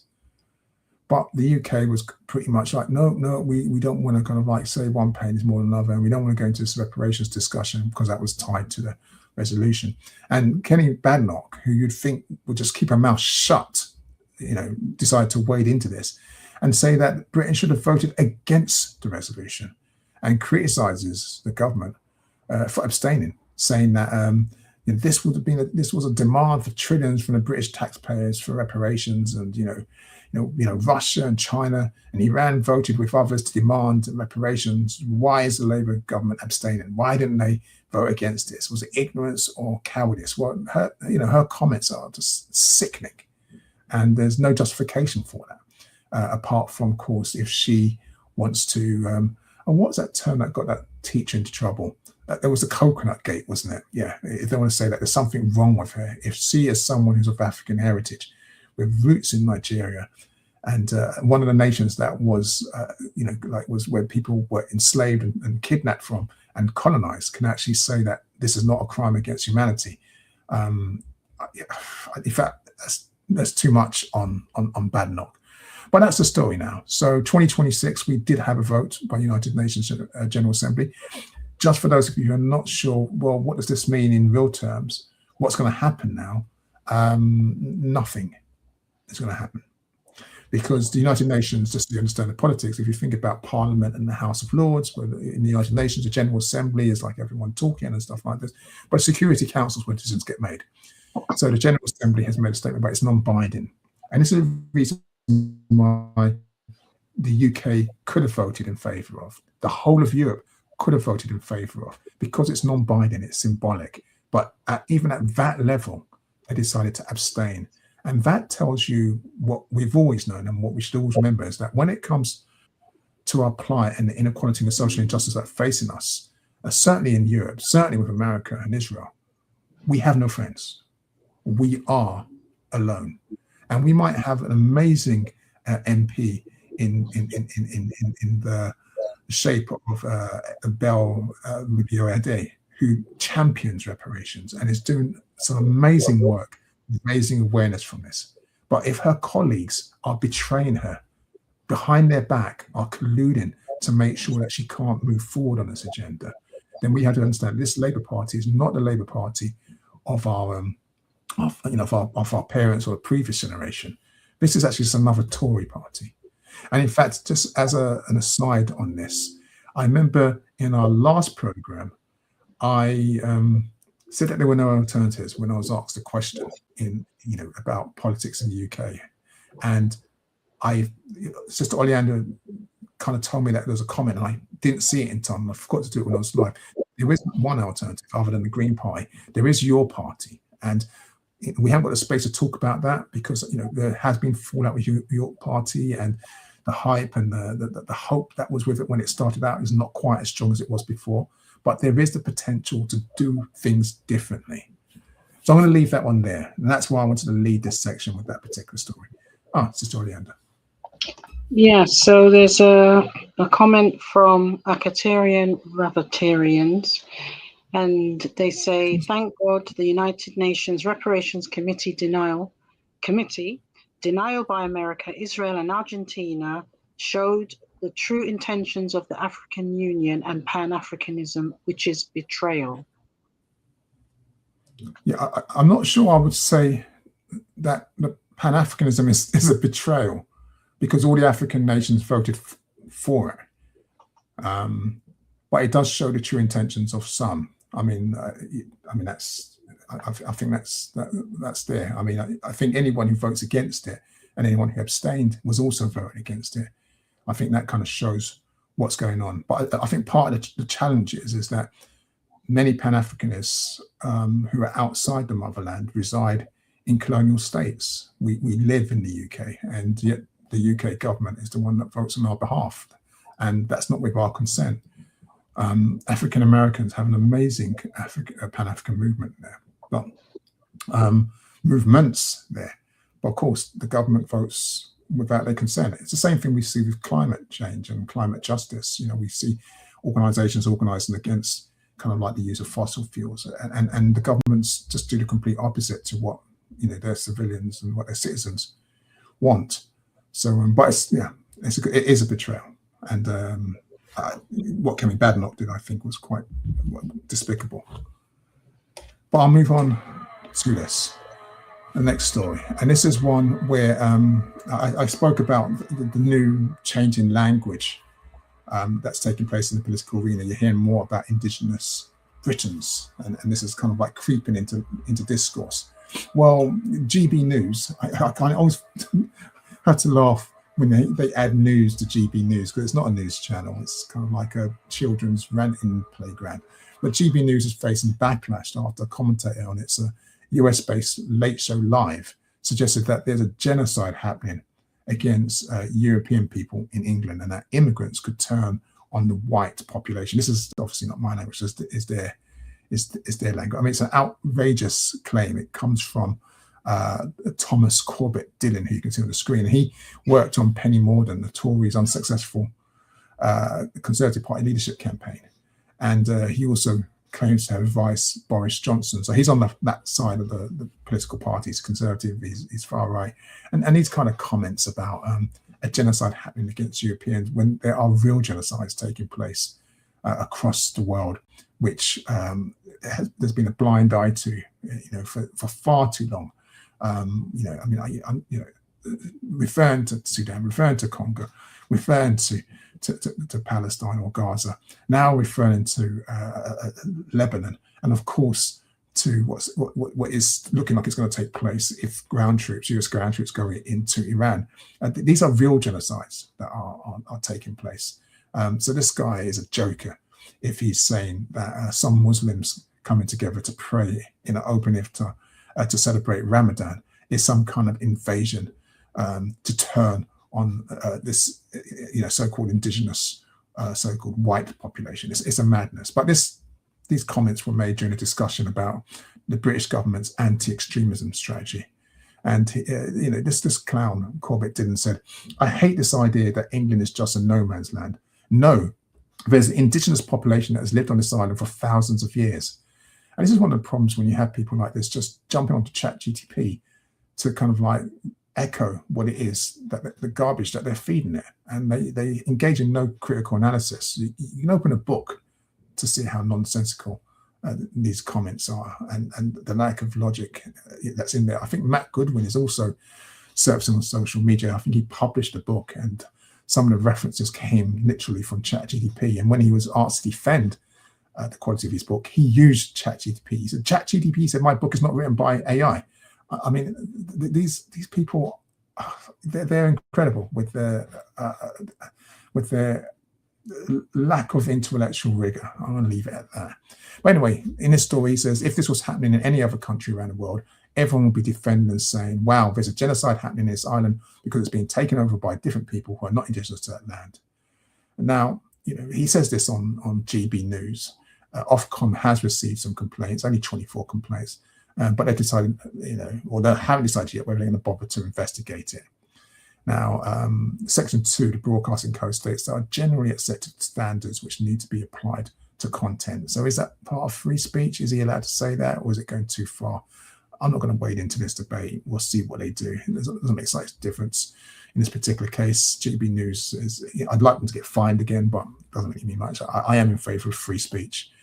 He was approached about his comments. He wrote a lengthy statement in which he said that he stood by his comments, and he compared his support for England to preserve its historic English character with his backing for Israel's right to be a Jewish majority state, or Japan to be a Japanese majority state.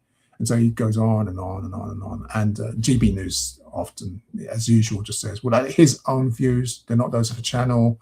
Other views weren't ours. They're just people expressing their views in a debate. And that's how they get out. They've been fined a lot of times and had to let go of presenters for spouting such racist rubbish. But white supremacy in 2026. This is that's from one level. On another level, a high court in Pretoria, Tanzania, which we know is South Africa, has finally sentenced 3 farmers to life imprisonment each for the 2023 murder of Dumasini Bakati. He was a farm dweller. The 3 characters who murdered him, I'm not going to name them, their names are on the screen, were found guilty of premeditated murder. And in addition to the life sentences, the court declared all 3 unfit to possess firearms and ordered them to surrender all firearms, ammunition, licenses, authorizations, and permits to the investigating officer. Now, just so you had some backdrop for this story that's been raging across Tanzania, and it's taken a long time to finally come to resolution. On the 16th of September, 2023, the 3 farmers noticed our brother and Dumisani walking past the farm gate at around 4 p.m. while he was en route to collect water from a nearby furrow that the community members commonly use as a water source. Now, these three men then approached him and then just straight out assaulted him. They then dragged him into a storage facility, which was inside a chicken farm, where the assaults continued until he succumbed to his injuries. He didn't do anything wrong. That was it. They just murdered him because he was an African. Now, Kemp and Coetzee, two of the farmers, were immediately arrested when they were stopped by the police, and they found his body in their truck. And 2 days later, the third one handed himself over to the police after investigations linked him to the crime.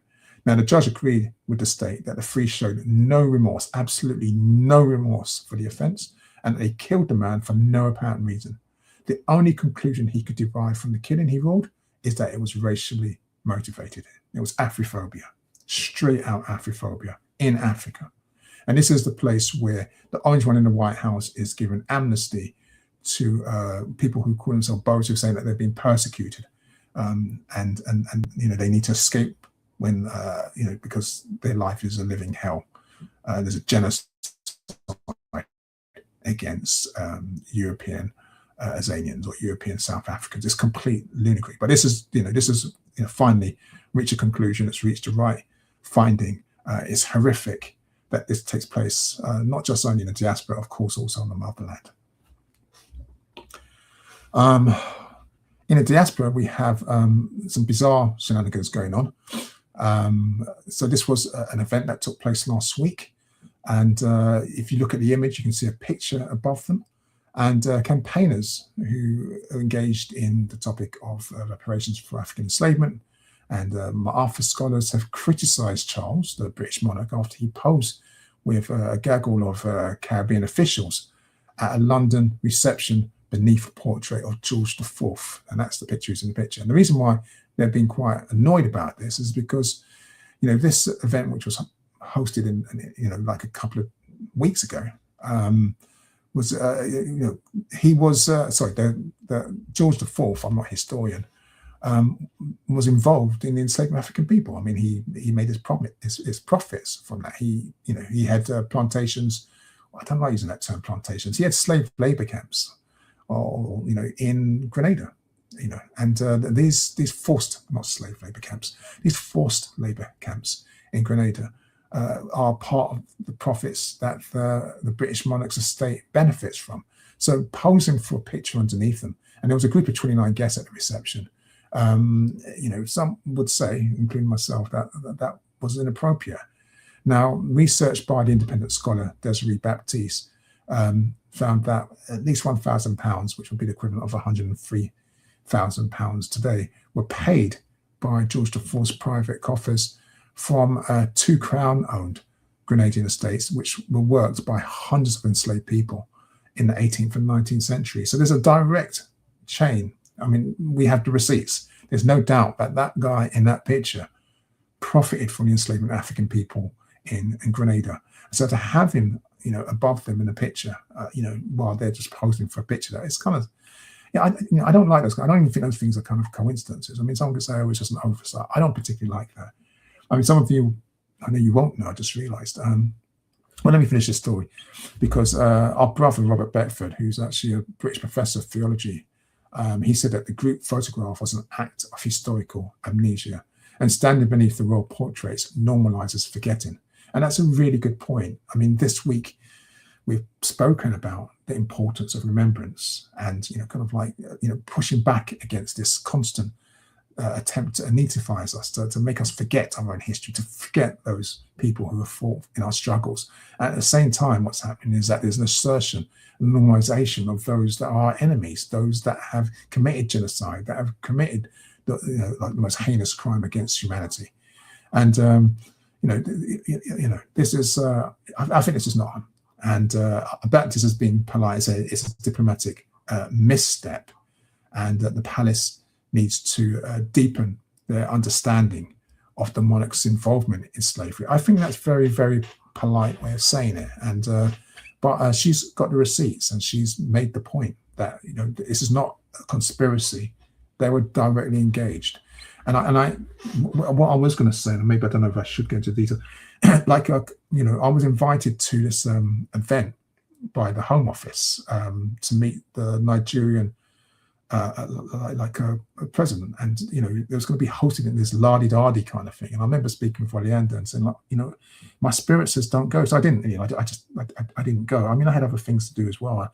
I didn't want to go, and there's something uncomfortable. I saw some pictures now of like delegates of people who'd gone and had met the monarch and had met the president and all the delegates and stuff like that. And I was so thankful that I wasn't there. And there's still something that makes me that turns my stomach about being in those spaces and pretending everything's okay when they refuse to move on the issue of justice. Where was the voice of the monarch on the issue of United Nations vote to recognise slavery as a crime against humanity? And I say that I know that the monarch is technically not supposed to be political, but you see, if the monarch says these kind of things, it sets a signal and a tone across the whole nation, because politicians can't go against the monarch. But they just don't do anything. They turn up at events which serve their own political interests, but they always play down our pain at the injustices that they and their institutions have brought on us. Anyway, sorry, it's a triggering thing. I don't know why they invited me, and I didn't go. I did the usual sojourn with Sister Oleander at Westminster Abbey this year, like we always do on the 27th.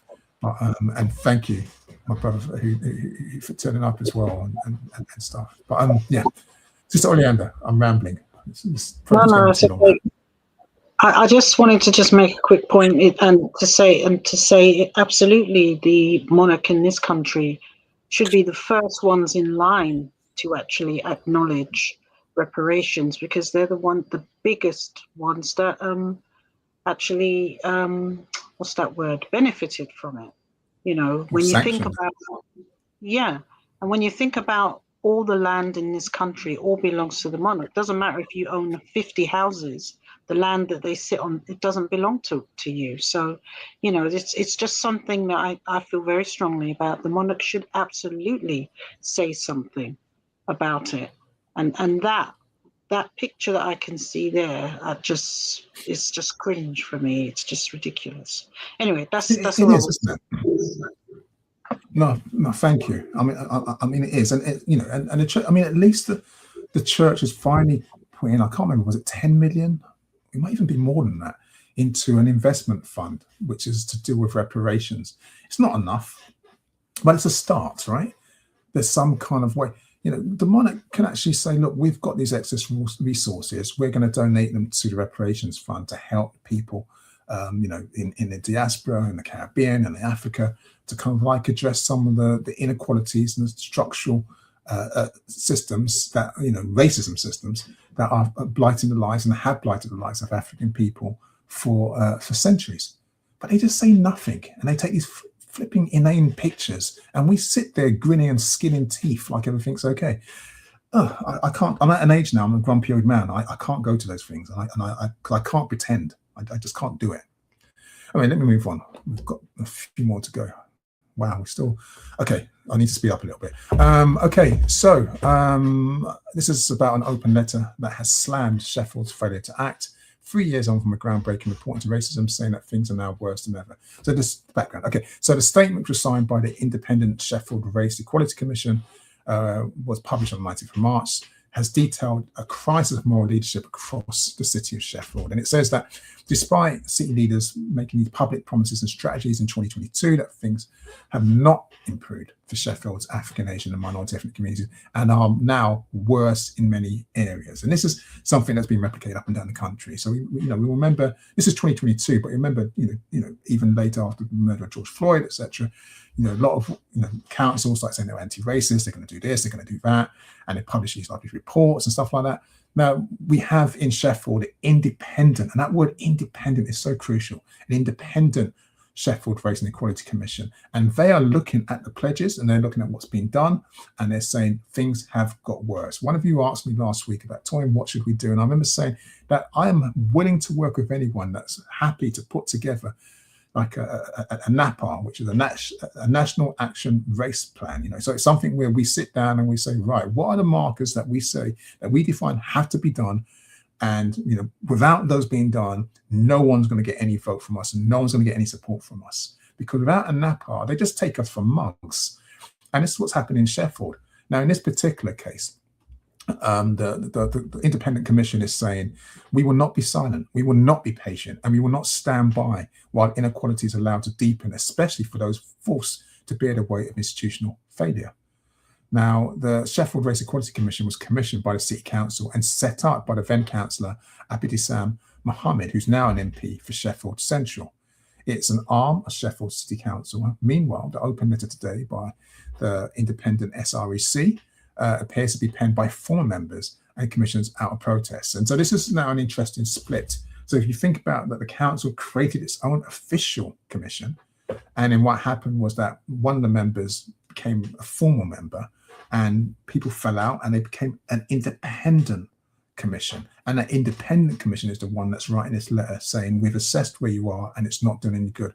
There's a lot of politics involved there. I'd love to sit down one day and discuss about why independence is important and why we have to be mindful, why we have to have what they call an arm's length distance institutions that kind of like provide the resources and the space and the access for us to actually do the investigation and work out what these issues are. But commissioners behind the report gave their time voluntarily, so the vast majority of its findings have not been implemented. I'm going to leave that one there, but this is just in Sheffield. This is replicated up and down the country. Okay, next story. You've heard a lot about this. I mean, a good friend of mine just reminded me that even though I am not familiar with these footballers and their presence, that actually they symbolize some of the most famous African people on the planet. Sometimes, they're wealthy, they're young, they have a huge fan base, and they're still being racialized and facing racist abuse. And in this particular case, the Millwall defender, Zach Sturge, yes, I have no idea who he is, apart from that he's a brother, received online racist abuse after he was sent off during a game against Blackburn Rovers. And this was just like, a week ago. Now, he was dismissed, okay, for a foul in the 59th minute. And instantly, he received abuse from these Instagram accounts, which were based overseas. Now, neither appear to have affiliation to the club that he's on or the one that he was playing against. And they have been reported to Meta, who is Instagram's parent company. So they're waiting for an update on this. The club, to its credit, is doing everything it can to support Zach and his family, and they condemn the behaviour in their strongest possible terms. They're saying all the nice things. It's disgraceful that in 2026 players continue to be subjected to such abuse. It has no place in the sport we love or in society, blah, blah, blah, blah, blah. And we know that, there's a consensus around this kind of thing in football, that we have to do everything we can to stamp it out. But the problem is it's still happening. And if it's overseas accounts, we don't know to what extent is this a localized phenomenon where perhaps it was a Millwall supporter, which I doubt, or it could have been, one for Blackburn Rovers. I don't know. How are they? I don't know how racists think now. They think they're smart by using VPNs so they can't be tracked and stuff like this. But it is still happening, and it's happening to people at the height of their game. So if it's happening to people at the height of their game, what's happening to us on the streets and those of us without the power to kind of amplify the pain, and we had to go home and just swallow it and feel the trauma, and then our family have to cope with it. So I'm just sharing that. Football is a good, what's that word? It's like a canary in the I don't know, the tunnel. It's kind of like it's a good barometer of what's going on in the country. And the fact that it is still happening at that level tells you that what's going on at grassroots level is 100 times worse. And so it will probably come to you as no surprise that if things are bad, then there's people who will be passionate about denying how bad they are. And so meet one sort of Braverman, the now new Reform MP, former Tory MP. She was an awful Home Secretary, kind of like, implementing white supremacist policies and agendas. And she wrote to the Football Association to ask for a meeting to discuss the governing body's diversity policies. which, her party's official position is that they're utter woke nonsense. That's their term. Okay, now just to put you the context, the Football Association has this Equality and Diversity Inclusion Strategy, EDI. It's supposed to be running from 2024 to 2028, and they want to see at least 30% of England's men's coaching staff to be from ethnically diverse backgrounds by 2028. And 30% is like, a modest number, but they want to push to make sure that, look, we know these barriers are structural, they're systemic. Nothing's going to change unless we actually do a change there. And then she writes to their chief executive, some guy called Mark Bullingham, and said that this is fundamentally flawed, is inherently racist and bad for the game. That's Cyrilla Braverman. And she is from a minoritised community, right? So this is, again, it's like another Kemi Badenoch. Pulling up the ladder behind themselves once they're sitting on the hefty, above us on these lofty leaves. Now, the FA, thankfully, has pushed back and said that it's proud of its plan. But these two stories work really well together because they show you that what's happening in reality with the footballers on the pitch, and then what's happening behind the scenes politically. So you might have a governing body that's saying we're going to try to change things, but you're having politicians who are trying to say that actually trying to change things is racist in itself. Madness. And then this is an interesting story. I didn't know where to place this, and it's quite important. And maybe your opinion would be helpful with this one. But this is an artist and filmmaker from Nigeria. His name is Malik Afebuwa. And he's actually using AI to preserve African stories. And he's got two projects, one called Rememory, which aims to recreate some of Africa's lost heritage sites. And for example, he's looking at the Benin city, which is in basically modern day Nigeria. And it flourished between the 13th and 19th century before British soldiers destroyed it. And then, he's also got this other story. What's that one called? And I can't find it because my mind's gone. And I've lost the name of the other story. Legacy Link, there we are. And he says that there's no data, there's no library, so he's having to launch Legacy Link, which is a project where he hopes that he can preserve the experience and lives of elders around the continent, but make them live forever.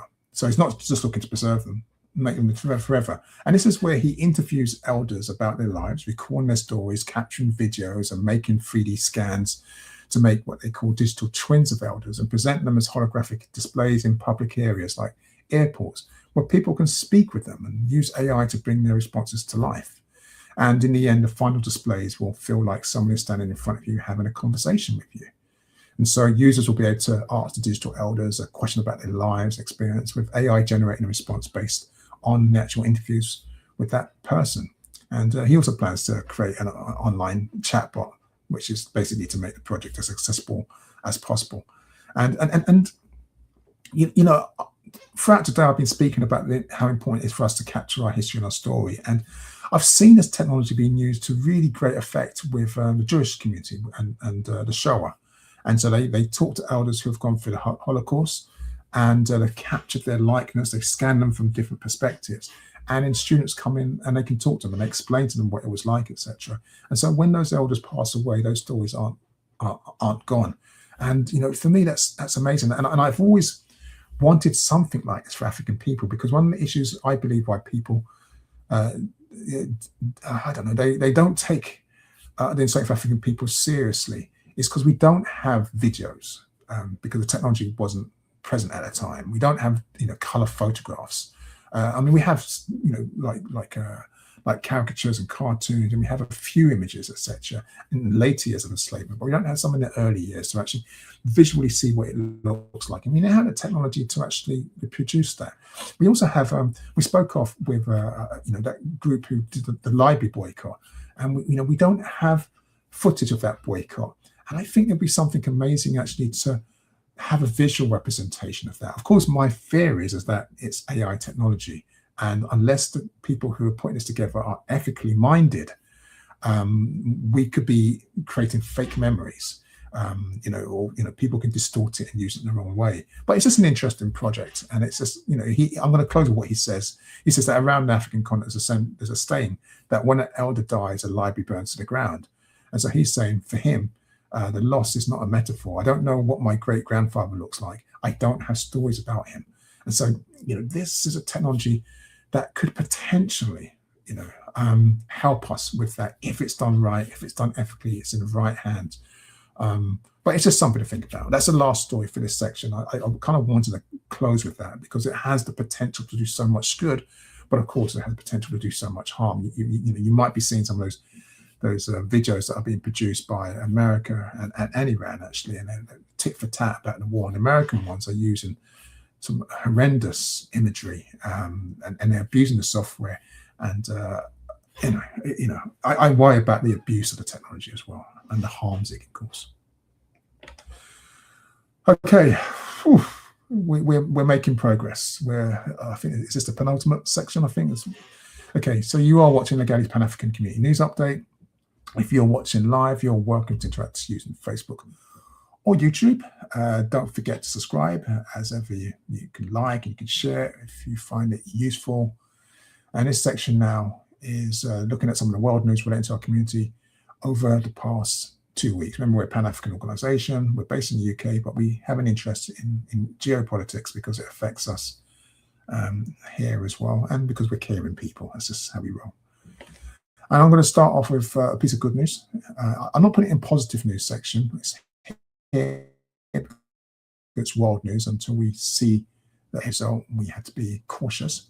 But a Brussels judge has ordered Etienne Davigonon to face trial over the alleged war crimes linked to the assassination of Patrice Lumumba. Now, of course, he was murdered in 1961. Davigonon is now 93. He's a former Belgian diplomat and European commissioner, and he does stand accused of involvement in the kidnapping of Congo's first post-independence prime minister and amazing Pan-African. Our ancestor was amazing. His death and his murder was a despicable crime that hasn't been resolved. So Davigonon will be one of those who will be tried for 3 war crimes: the unlawful detention and transfer of a prisoner of war, depriving Lumumba of the right to an impartial trial, and subjecting him to degrading and humiliating treatment. Now, Lumumba's grandchildren, who were present at the hearing, expressed relief at the decision, describing it as a step forward to the pursuit of truth and justice. And of course, this is because he wasn't alone. He's not the only one who was involved in this, but it's a step forward. But they cautioned that while the ruling was encouraging, much work needs to be done. They say, we are satisfied with the decision, but we approach it cautiously, as I suggest that you do. The path ahead is long. The fight begins today. The family filed a formal complaint with Belgian authorities in 2011. So if you look back, it took 15 years since filing the formal complaint to get to this stage. I know because what this is like, because when I did this against the war criminals who had murdered and raped the Kenyans involved in the Land and Freeman Army, even with the evidence, the British government stalled the process for so long that the 9, I think is it 9 or 6 suspects that I identified and gave to the government and to the police to investigate, most of them had died. And so they only was able to investigate 2 of them under caution, and then they let them go. So they deliberately drag it out. He's 93, and they're likely to just drag it out so he can escape justice. But he didn't appear in court for the announcement. He was also absent from previous hearings. So we'll keep an eye on this. But at least this is a good step forward. I think that's the right term that the grandchildren have used, and I would hold on to that as well. I have made some reference to the conflict. It's very strange to be sitting here and not make reference to the fact that the white supremacy is involved in yet another war. And this war has seen, journalists killed, a school bombed. It was started by white supremacists, America and Israel. And it's murdering people. I mean, just like in plain sight. And international law seems to be suspended. And the reason I start this story with that is because there's been a drone attack and in Sudan, and the Sudanese army has denied it carried out this attack on a major hospital. This hospital is held by its rivals, the paramilitary Rapid Support Forces, or the RSF. But the head of the World Health Organization said that 64 people, including 13 children, died in that strike, which took place on the El Dain teaching hospital, and that 89 others had been wounded. And Enough blood has been spilled, the head of the WHO says, urging that the warring parties end the conflict, which started nearly 3 years ago. Now, the RSF said that an army drone had hit the hospital, which is in the capital of East Darfur, on the day that Muslims were marking the festival of Eid. Sudan, as you may remember, was plunged into civil war in April 2023 when a vicious struggle for power broke out between the two groups, the military, the SAF, and the RSF, who had once been allies after coming to power in a coup in 2021. More than 150,000 people have since died in this conflict, and about 12 million people have fled their homes. So when we talk about internally displaced populations, this is one of them. That's a major humanitarian crisis that is just not discussed on the news. I mean, not in any serious way. Nearly a third of the country's population in what United Nations has called the world's largest humanitarian crisis, kind of faced, unthinkable conditions, just trying to survive. But the reason I started the story by mentioning the conflict in Southwest Asia and North Africa. This is a better term for those of you who don't know from saying the Middle East. The Middle East is a racist construct. So Southwest Africa and Northern Africa, or SWANA, is actually a better replacement for Middle East. I won't be using the term on this program. Is because it's important to understand that the geopolitics that's taking place. See, you might be aware if you're following world politics that Iran is actually attacking Saudi Arabia now as well, or American bases in Saudi Arabia. And Saudi Arabia is saying to America, attack Iran now because they're going too far. And you might be looking for, but you're both Arabs, you're both the same ethnic group. You should be supporting each other. And those of you who didn't understand, how Saudi Arabia didn't help the Palestinians, and you recognize this politics, you might now this should actually help, because if you look at Sudan, we have the interesting situation where we have Saudi Arabia backing the Sudanese armed forces, the SAF, and they back them economically and military, and they're fighting against the RSF, who are, this is the Rapid Support Forces, who are backed by the United Arab Emirates. So if you think about back in the day of divide and conquer, this is what's taking place in Sudan. You have two rich Arab states fighting for their own political, their own personal interests, having no care about what's happening to the Africans on the floor. And when I say 150,000 people have died, and they're both supporting the two groups who are killing each other, so much that they're flying drones and bombing hospitals during Eid. So I just want you to have this in the backdrop as you're listening to what's going on in Iran, and you're hearing kind of like comments coming from the Emirates or Dubai, and you're thinking, well, why is Iran involved in that? What's going on? Why? These are nations that are spineless. These are nations that lack moral character whatsoever and align with the most powerful, not the most ethical. I'm not for one moment, before someone starts to say, but Toyin, does that mean that you align with the government in Iran? No, I'm not saying that.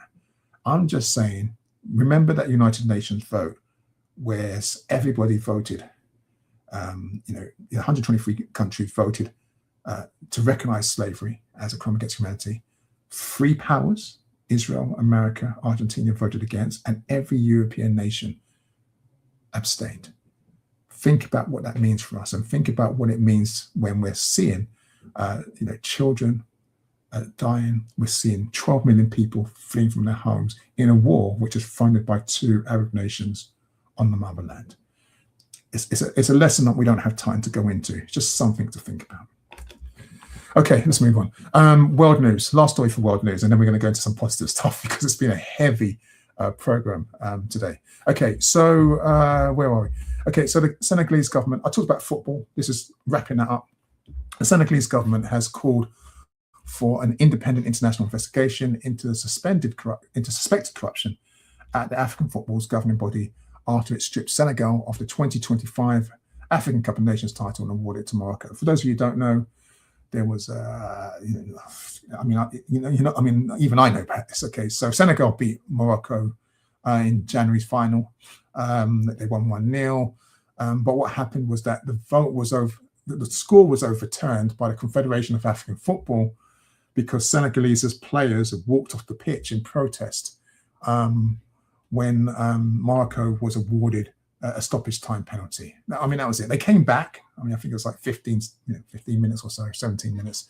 And, the penalty was saved and Senegal won. But that's now been kind of scrapped. And, and what's happened is that the result has been recorded as 3-0 in favor of Morocco. And so the Senegalese are obviously very, very angry. They're like, what kind of corruption is this? We won the game. We walked back. Okay, maybe we shouldn't have walked off. I don't know, whatever, but we walked back. It was a protest, blah, blah, blah, blah, blah. And so there's all kinds of scandal. The CAF is now in turmoil. In fact, it's so bad that Masengo Omba, the guy you can see on the bottom of the picture, has the general secretary, he's resigned. He's actually said, like, look, I'm just stepping back. I mean, many people didn't like his style. They think it was turbulent under his role. They think that we need someone who's a better general secretary. So this, again, ongoing turmoil. I'm not au fait. Football isn't my thing, but it's interesting, right? So you're seeing racism, at fan level against players on the pitch, and now you're seeing potentially, I don't know, potentially racism at institutional level, right at the top of the game, stripping an African nation of its title. I don't know the reasons. I don't understand the whole politics behind football history and rivalries, but something smells off, especially when the general secretary is resigning while the mess is still going on. Okay, let's leave it at that. Last section, being positive, was it?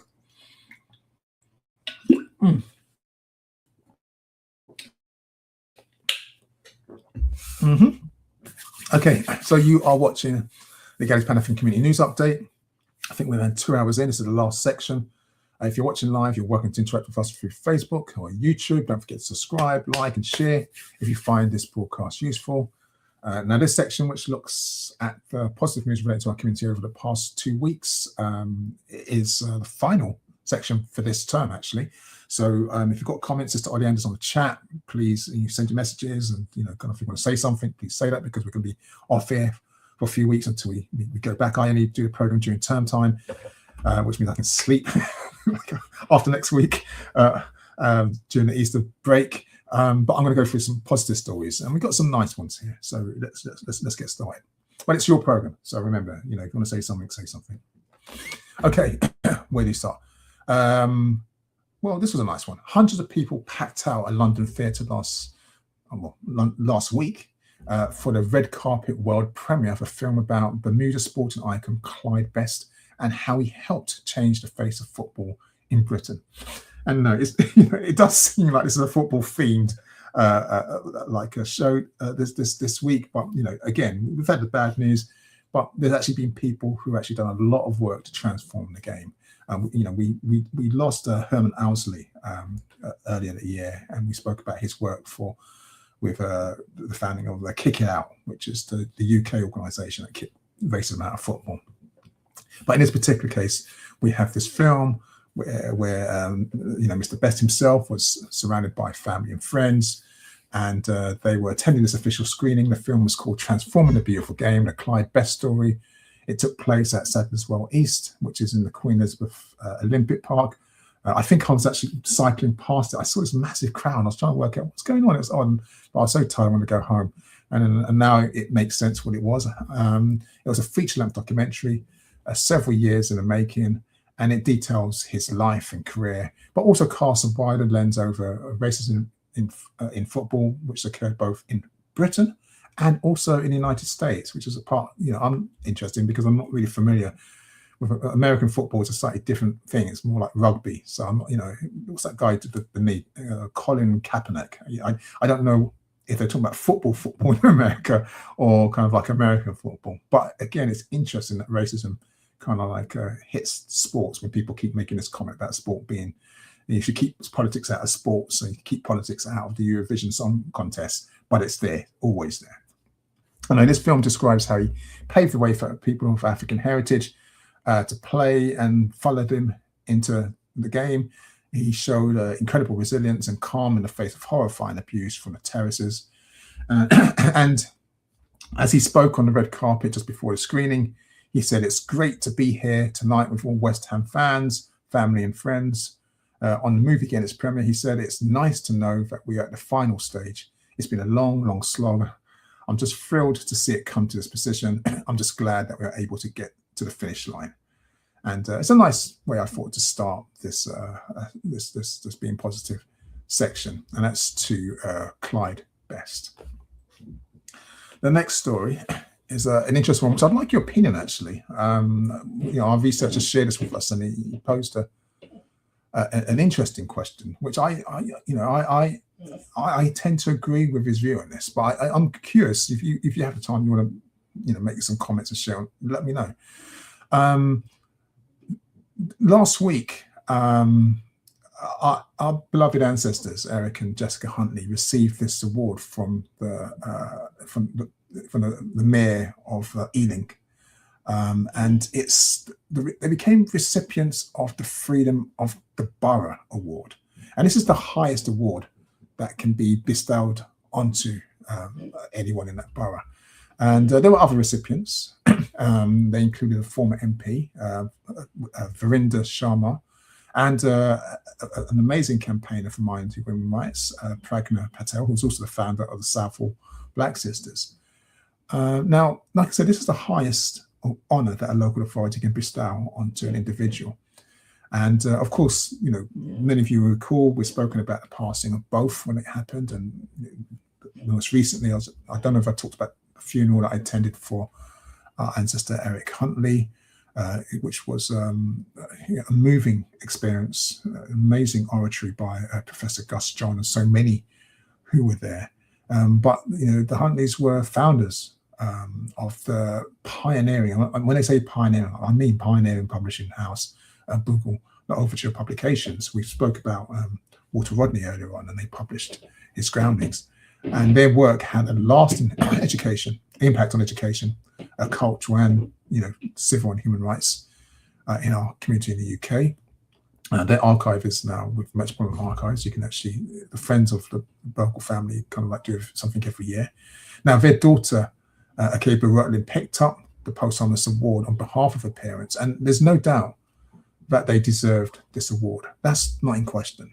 And I'm not even questioning the others receiving this award. But the question that came up and the comment that was made, which really struck a chord with me, it means that the ancestors Eric and Jessica Huntley worked in the community in Ealing for over 50 years. Awarding the Freedom of the Borough of Ealing after they had both died seems to me to be the worst kind of European liberal performative virtual signalling. You know what? I think they're right. I think they're right. Why didn't they get their flowers while they were here with us? Why acknowledge them once they've passed into the ancestral realm? And so this is a positive story. Yes, they've been awarded with the highest honor. But why now that they've both gone? And this is, this is not the same thing like naming a street or something. I mean, I've worked on, in organizations and councils where you've got to name streets and groups, and I understand there's a policy that you have to wait a certain amount of years, you have to do some research to make sure there's nothing going to come up and kind of like, undermine the work and stuff. I get all that sort of stuff, but not with this, not with a kind of award like this with elders who have done that kind of work. So, it'd be interesting to know what you think. Is it an honor? That's the question that our brother asked. Is it an honor or an insult? I'm going to move on, but think about that, because I'm very much of the ilk that we need to award ourselves, because we can't wait. If they're going to wait for us to die before they give us our flowers, then we need to show those that we respect and that we care about, kind of like the respect that they're due now. Anyway, let me move on. So the next story is one about a sacred artifact which was looted by the French more than a century ago, which is actually being returned to Cote d'Ivoire. And this is one of the most significant cultural institutions that's happened in years. And now it's I'm probably going to mispronounce this, my apologies, the Digi Ayokwe, which is a talking drum which was looted in 1916 by what they describe as French administrators.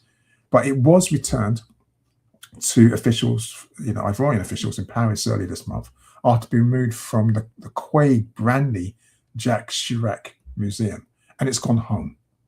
Now, Abustu Guy Mobia, who's the chief of the community it was stolen from, said, after a long stay away from this land, it is returning to its own people and it is an honor for us and a relief to welcome it. This is the missing piece of the puzzle that is returning today. Receiving the sacred instrument is a relief, but it's also another form of connection with our ancestors who are very close to this instrument. And this is, clearly a good news story. And this is part of our history, which is why that AI story has me kind of like sitting on the fence. That, because if I give you the history of the djembe, or of the talking, not the djembe, the talking drum. So the talking drum are these hourglass-shaped drums, which are designed to mimic the tone, pitch, and rhythm of human speeches. And so in this particular case, the Digi is 4 meters in length. It weighs 430 kilograms, and it held cultural and political significance to the Agbetu people, after whom the Logon in Abidjan is named. And it's recognized as a symbol of resistance. And so, the way it was used was that during enslavement and colonial times, Africans would send messages over several miles to announce deaths or celebrations, or in many cases to alert villagers about oncoming danger. And so you probably heard the story about how when the Europeans came, they seized the healers and they seized the drummers. This is actually one of those drums that was seized, and it's now going back home. And so, we don't have an image of it being used, the content. We just have these stories, and I'd love to see that in action. Maybe we see it in some kind of like, what's that film that the sister did, the Warrior Queen film? I've forgotten her name. So we see some recreations, some a little bit over romanticized recreations, but we don't really know it. But here is an artifact, a living artifact, a sacred artifact that's returning back. And it was stolen after kind of villagers resisted being forced into labor in 1916, and and that's when they took it to France. Now, the French president Emmanuel Macron promised to return it in 2021, but it took 4 years of discussion and lobbying for the French Parliament to ratify and approve the decision. These things take ages. They know they've got to do it. They say they're going to do it, but it takes ages before it actually gets done. So this is a good news story, but it's also an opportunity for us to learn and to reflect on kind of like, what's going on? What does it mean? What is our responsibility? Why is it taking so long? And now that it's going home, it's kind of like, what stories can it still tell us? What lessons can we learn from this? Is it always good to share everything? Or do we need to kind of like, retell these stories in a cultural form, a cultural way, so that we can remember how to help ourselves? Another discussion for another day. Next story. I keep returning to Burkina Faso because, of course, we know about the Pan-African movement that's taking place there, which we're being cautious about, but we're also being happy about. And it's one of those things where, we have to check our balances, and then we get good news and sometimes not so good news. Well, here's one of the good news stories. This is one where the government has launched a computer recycling initiative to expand digital access and support vulnerable communities. And this is actually a part of a broader push to accelerate the country's digital transformation. Now, this program started on the 14th of March, and it focused on refurbishing outdated public sector computer equipment and redistributing it to those who are underserved, those who are, really don't have the resources, socially, economically disadvantaged. Now, officials in Burkina Faso are saying the initiative is designed to promote digital inclusion while advancing women's economic participation. So these are very noble aims, and they're not just talking it, they're doing it. Now, the initial collections from government offices brought some 30 computers along with keyboards, printers, and other accessories. And after the repairs by technicians were supported by students, a significant share of the equipment was restored to working order. And this included 22 central units and several functioning screens and peripherals. So the printers and the mouse and stuff were all repaired and all back working, and they've given them to members of the community who can make use of them. Now, one of the coordinators, Zagin Zerbo, said that the initiative was driven by the idea that unused equipment can still serve others, noting that repurposing old technology for vulnerable communities delivers tangible social value. And many of us as Africans will know that while people now are talking about recycling and kind of like, conserving energy, Africans have been doing this for time immemorial. We've always tried to have these ecological values embedded in the way that we do things. Often some of it through necessity, some of it because the way that our cultural and spiritual belief systems informs us that nothing is wasted. But what I like about this is that beyond the hardware distribution, The program actually includes a training component targeting women, and it says that at least 30 participants are expected to receive basic digital skills training covering office tools and internet use. And a small number of refurbished computers will be allocated to support income generating activities such as public secretariat services. And this is fantastic, right? So not only are people being trained or receiving new technology, learning how to use new technology, but also given spaces so they can actually join an economy and actually help support their families through this. This is all from Burkina Faso. The authorities are saying that the efforts are intended to bridge the digital divide, strengthen technological self-reliance, and support inclusive economic development in one of West Africa's fastest evolving digital landscapes. Amazing story. The only thing that upsets me is that they found 22 computers, 30 computers, okay, and they fixed 22 of them. And for me, that's too low a number. Not from the government's point of view. I think that those from the diaspora have things that we can share. When I have a program like this, it instantly makes me think about what can we be doing to help our family back at home? Which pieces of equipment that we don't use anymore, that phone that's stuck in a drawer that can go to good use. I want these pieces of equipment to go home. I want them to benefit someone who's going to use it, and it can actually help them kind of like find a way, thrive, create a business or something. I'm not a capitalist, so find a business isn't the same thing, but find a way that they can actually not be excluded or not be harmed by the economies that are around them. But it's a great news story. So it's just something mine. Rather than hearing that they found 22 computers working out of the 30, it would be fantastic if they found 30,000 computers and they fixed 22,000 computers, and those computers were delivered to the whole country, and everyone was digitally enabled. But this is still a good start, and I'm thankful for that.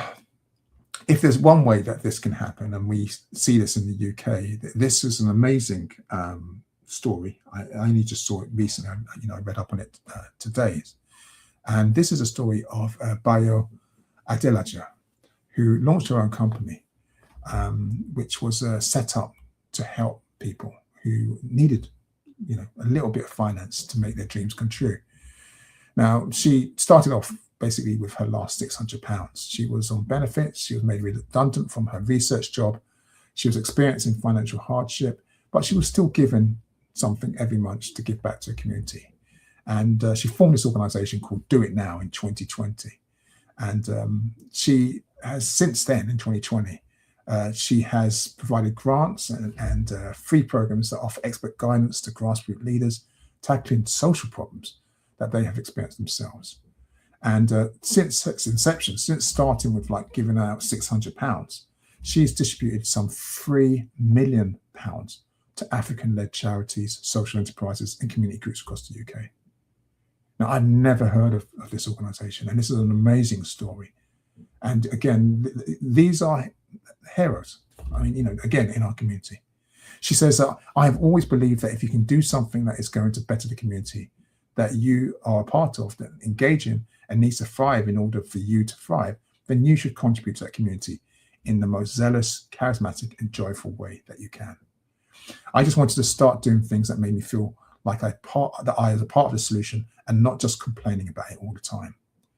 Now, her story is it's like a superhero story. The turning point for her enterprise came in 2020 following the murder of George Floyd. Now, she secured a £15,000 grant to open an avenue for community organisations to access funding. So remember, she started off with her own £600. George Floyd was murdered. She put together this proposal. She attracted some £15,000. And the whole idea is, I'm going to give money to small organisations. She got over 700 applications, and she read every single one. And in the end, out of those applications, she was able to give 16 organisations at that time. Now, from there, she levered her success to attract larger sums. So I told them, look at what we've been able to achieve with this £15,000. Imagine if you give us £300,000. And then that became, imagine if you gave us £1 million, and it's been going ever since. So she gets the money in, and then she distributes it to smaller organizations that are African-led or helping people and doing some positive work. Now, the impact has been significant. 90% of those receiving funding are from the African community, with the remainder from a global majority background. Now, you might be thinking, this is, why would someone do this? What's going on? Well, her personal story kind of informs what's going on here, because she was born in Nigeria. She appeared in TV adverts with her brother, and her father ran a successful production company.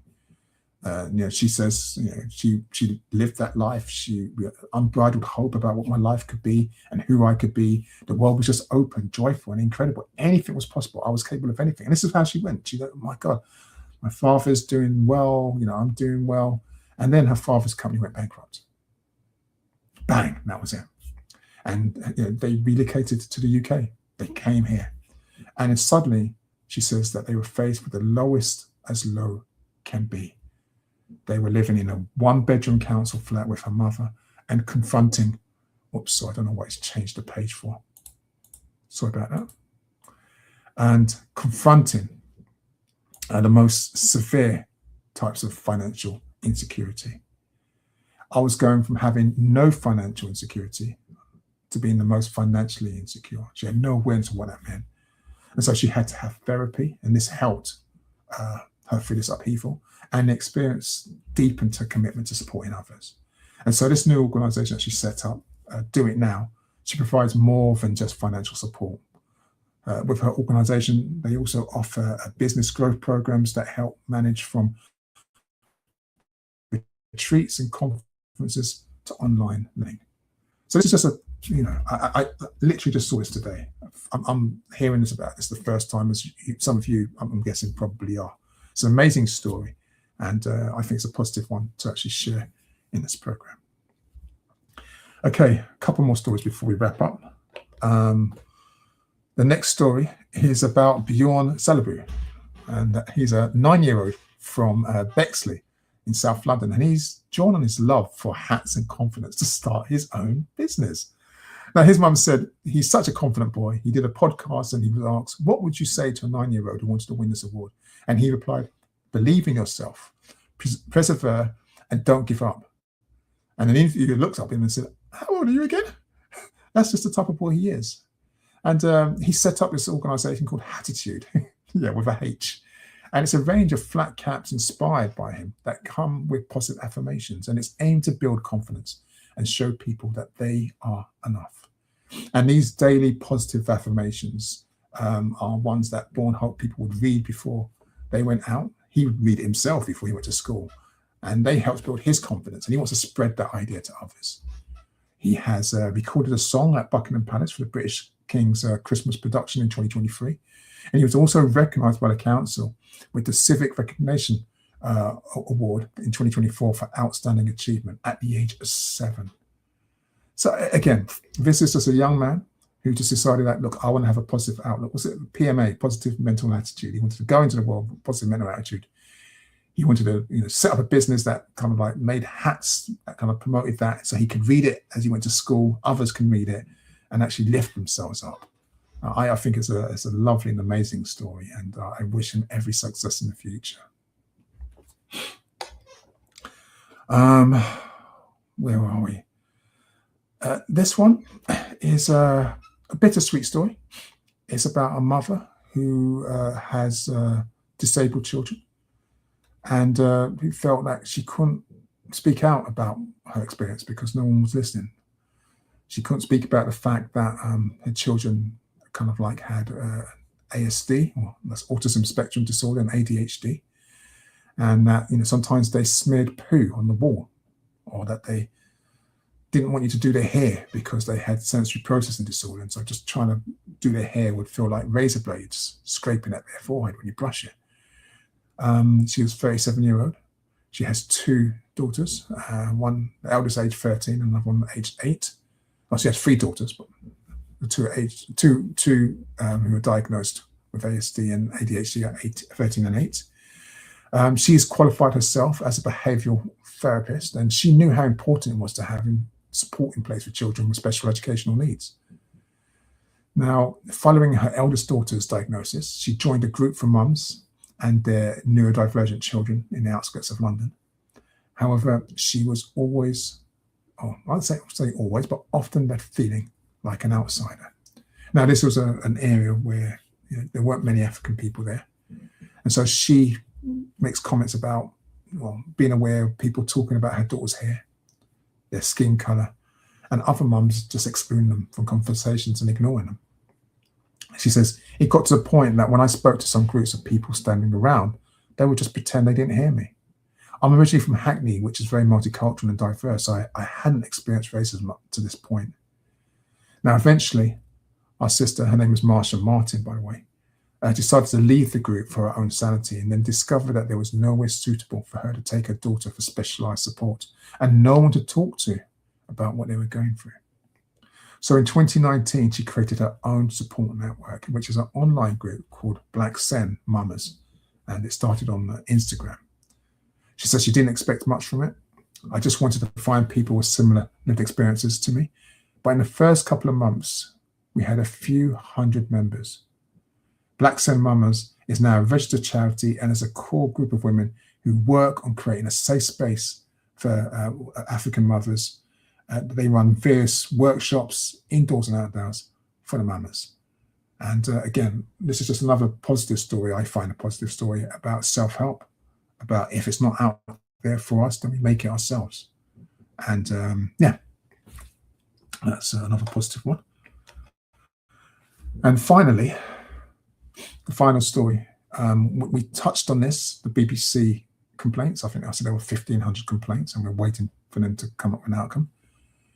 But I just wanted to close, seeing that we've been talking about awards, and we've been talking about kind of like doing for self. And I remember when I first came into contact with Michael B. Jordan, and he was working on with Ryan Coogler. I think it was that train one, wasn't it? Covering the story of Oscar Grant, if I remember correctly.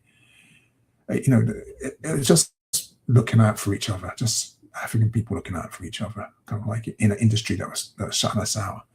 And he just definitely deserved to win the Best Actor Oscar for Sinners.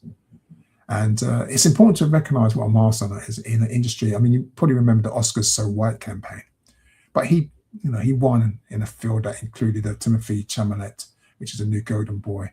And I loved his film. I mean, Marty Supreme was a great film.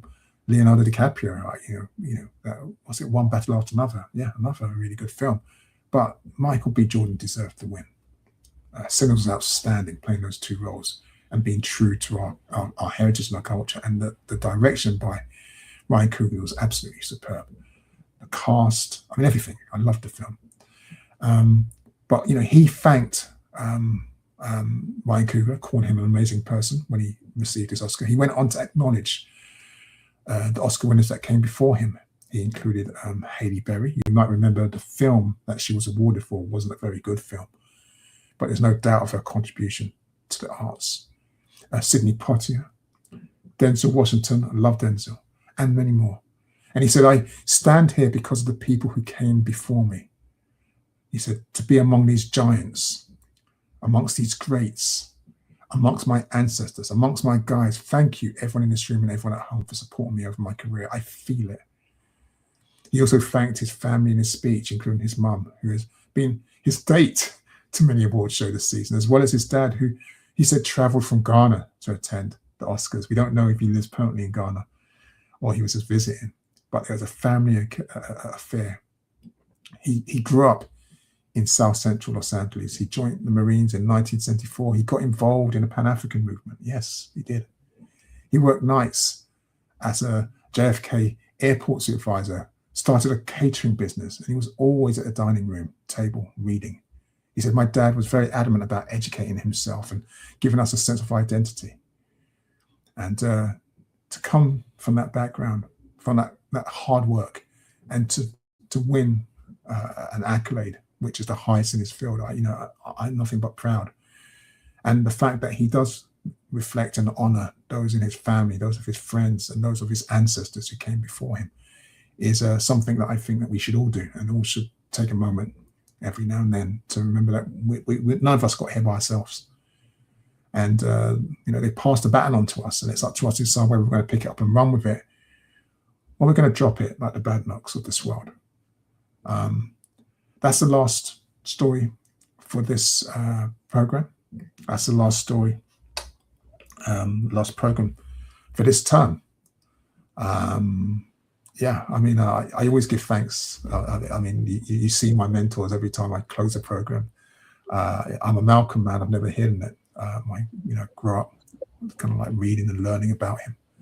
My father, Oleander Agbetu, he raised us back in the 60s. Being a father raising children by yourself was a very challenging time. It still is now, but it was even more so then. To win custody of us. I lost him obviously quite young, but I miss him every day. This year will be the 30th anniversary of his passing.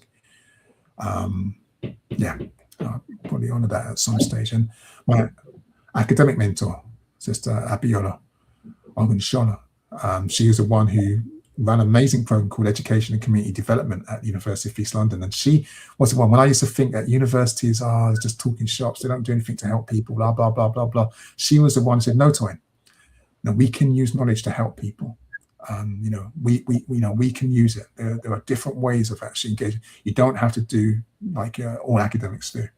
There are ways. And she was right.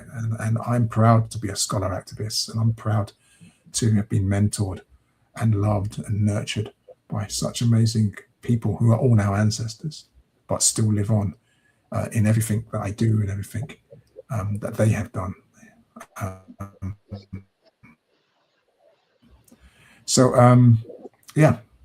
Sister Oleander, I don't know if you're with us, if there's any comments or any closing words that we want to share before we close the program. Are you? Let me see if I can. Well, there were a few, but nothing really that necessarily has to be spoken about. But if you like, I can just mention a few. Where Amma had said she's surprised that they invited you to, given your previous actions in front of the British royalty. And that's funny. Yeah. And then also she says, totally agree about the award for the Huntleys. Jessica Huntley passed in 2013, so there was plenty of opportunity to give Uncle Eric the award in his lifetime. Yeah, I think so. Thank you. No, I totally agree with that one. And I think perhaps, I mean, I can be behaved. I mean, I do attend events all the time. I don't have a hatred of the monarchy. I just have a hatred of or disagreement with hypocrisy and being asked to bow down to evildoers or rituals that work against our interests. But no, I mean, I have no real interest in walking around with politicians and monarchs that are not really serving the people. I listen to too much Fela. I would start singing songs. I mean, Oleander knows that. Sorry. I think Oleander knows. I've already told you that, when I become an ancestor, it's like the tune that I want played is "Gentleman" by Fela, because that defines who and what I am. There are other tunes, but I don't be gentleman at all. That's okay. Just one last one I'll mention is they also banned films like Pressure and Horace Ove and Injustice by Ken Foro and The Spook Who Sat by the Door, and and also he said, don't forget, Black History Walks, our great brother. Don't forget they tried to ban How the West Indian Child is Made Educationally Subnormal by Professor Gus John, and others took copies to the street and passed them out. Still on sale now. Yeah, thank you, Brother Tony, as well. And that's, on point. I mean, The Spook Who Sat by the Door is probably another wake up for me. I think the book was published by Margaret Busby on Alison Busby's, and when I saw the film, I must admit it was one of those moments for me where it transformed me. In fact, it wasn't just a film; it was also the extras on the film, where I was watching Ivan Dixon, the director, saying like, if this film was the only thing I did, man, what a film. And he said, like, we didn't ask permissions to get those shots on the subways. We just went there with a camera, took the shot, and ran. It was like a half-hour masterclass on how I do activism. And I was like, my God, you're right. You mean you didn't go to a park and ask for a license? You just shot, and if someone said you're not allowed to be there, it's too late because you wouldn't shot it. I just loved that, and you know, Horace Ove Pressure. I mean, those films are, you know, I mean, the only one, obviously, Burning an Illusion is another one that touches me in a way as well. There's so much that's going on there.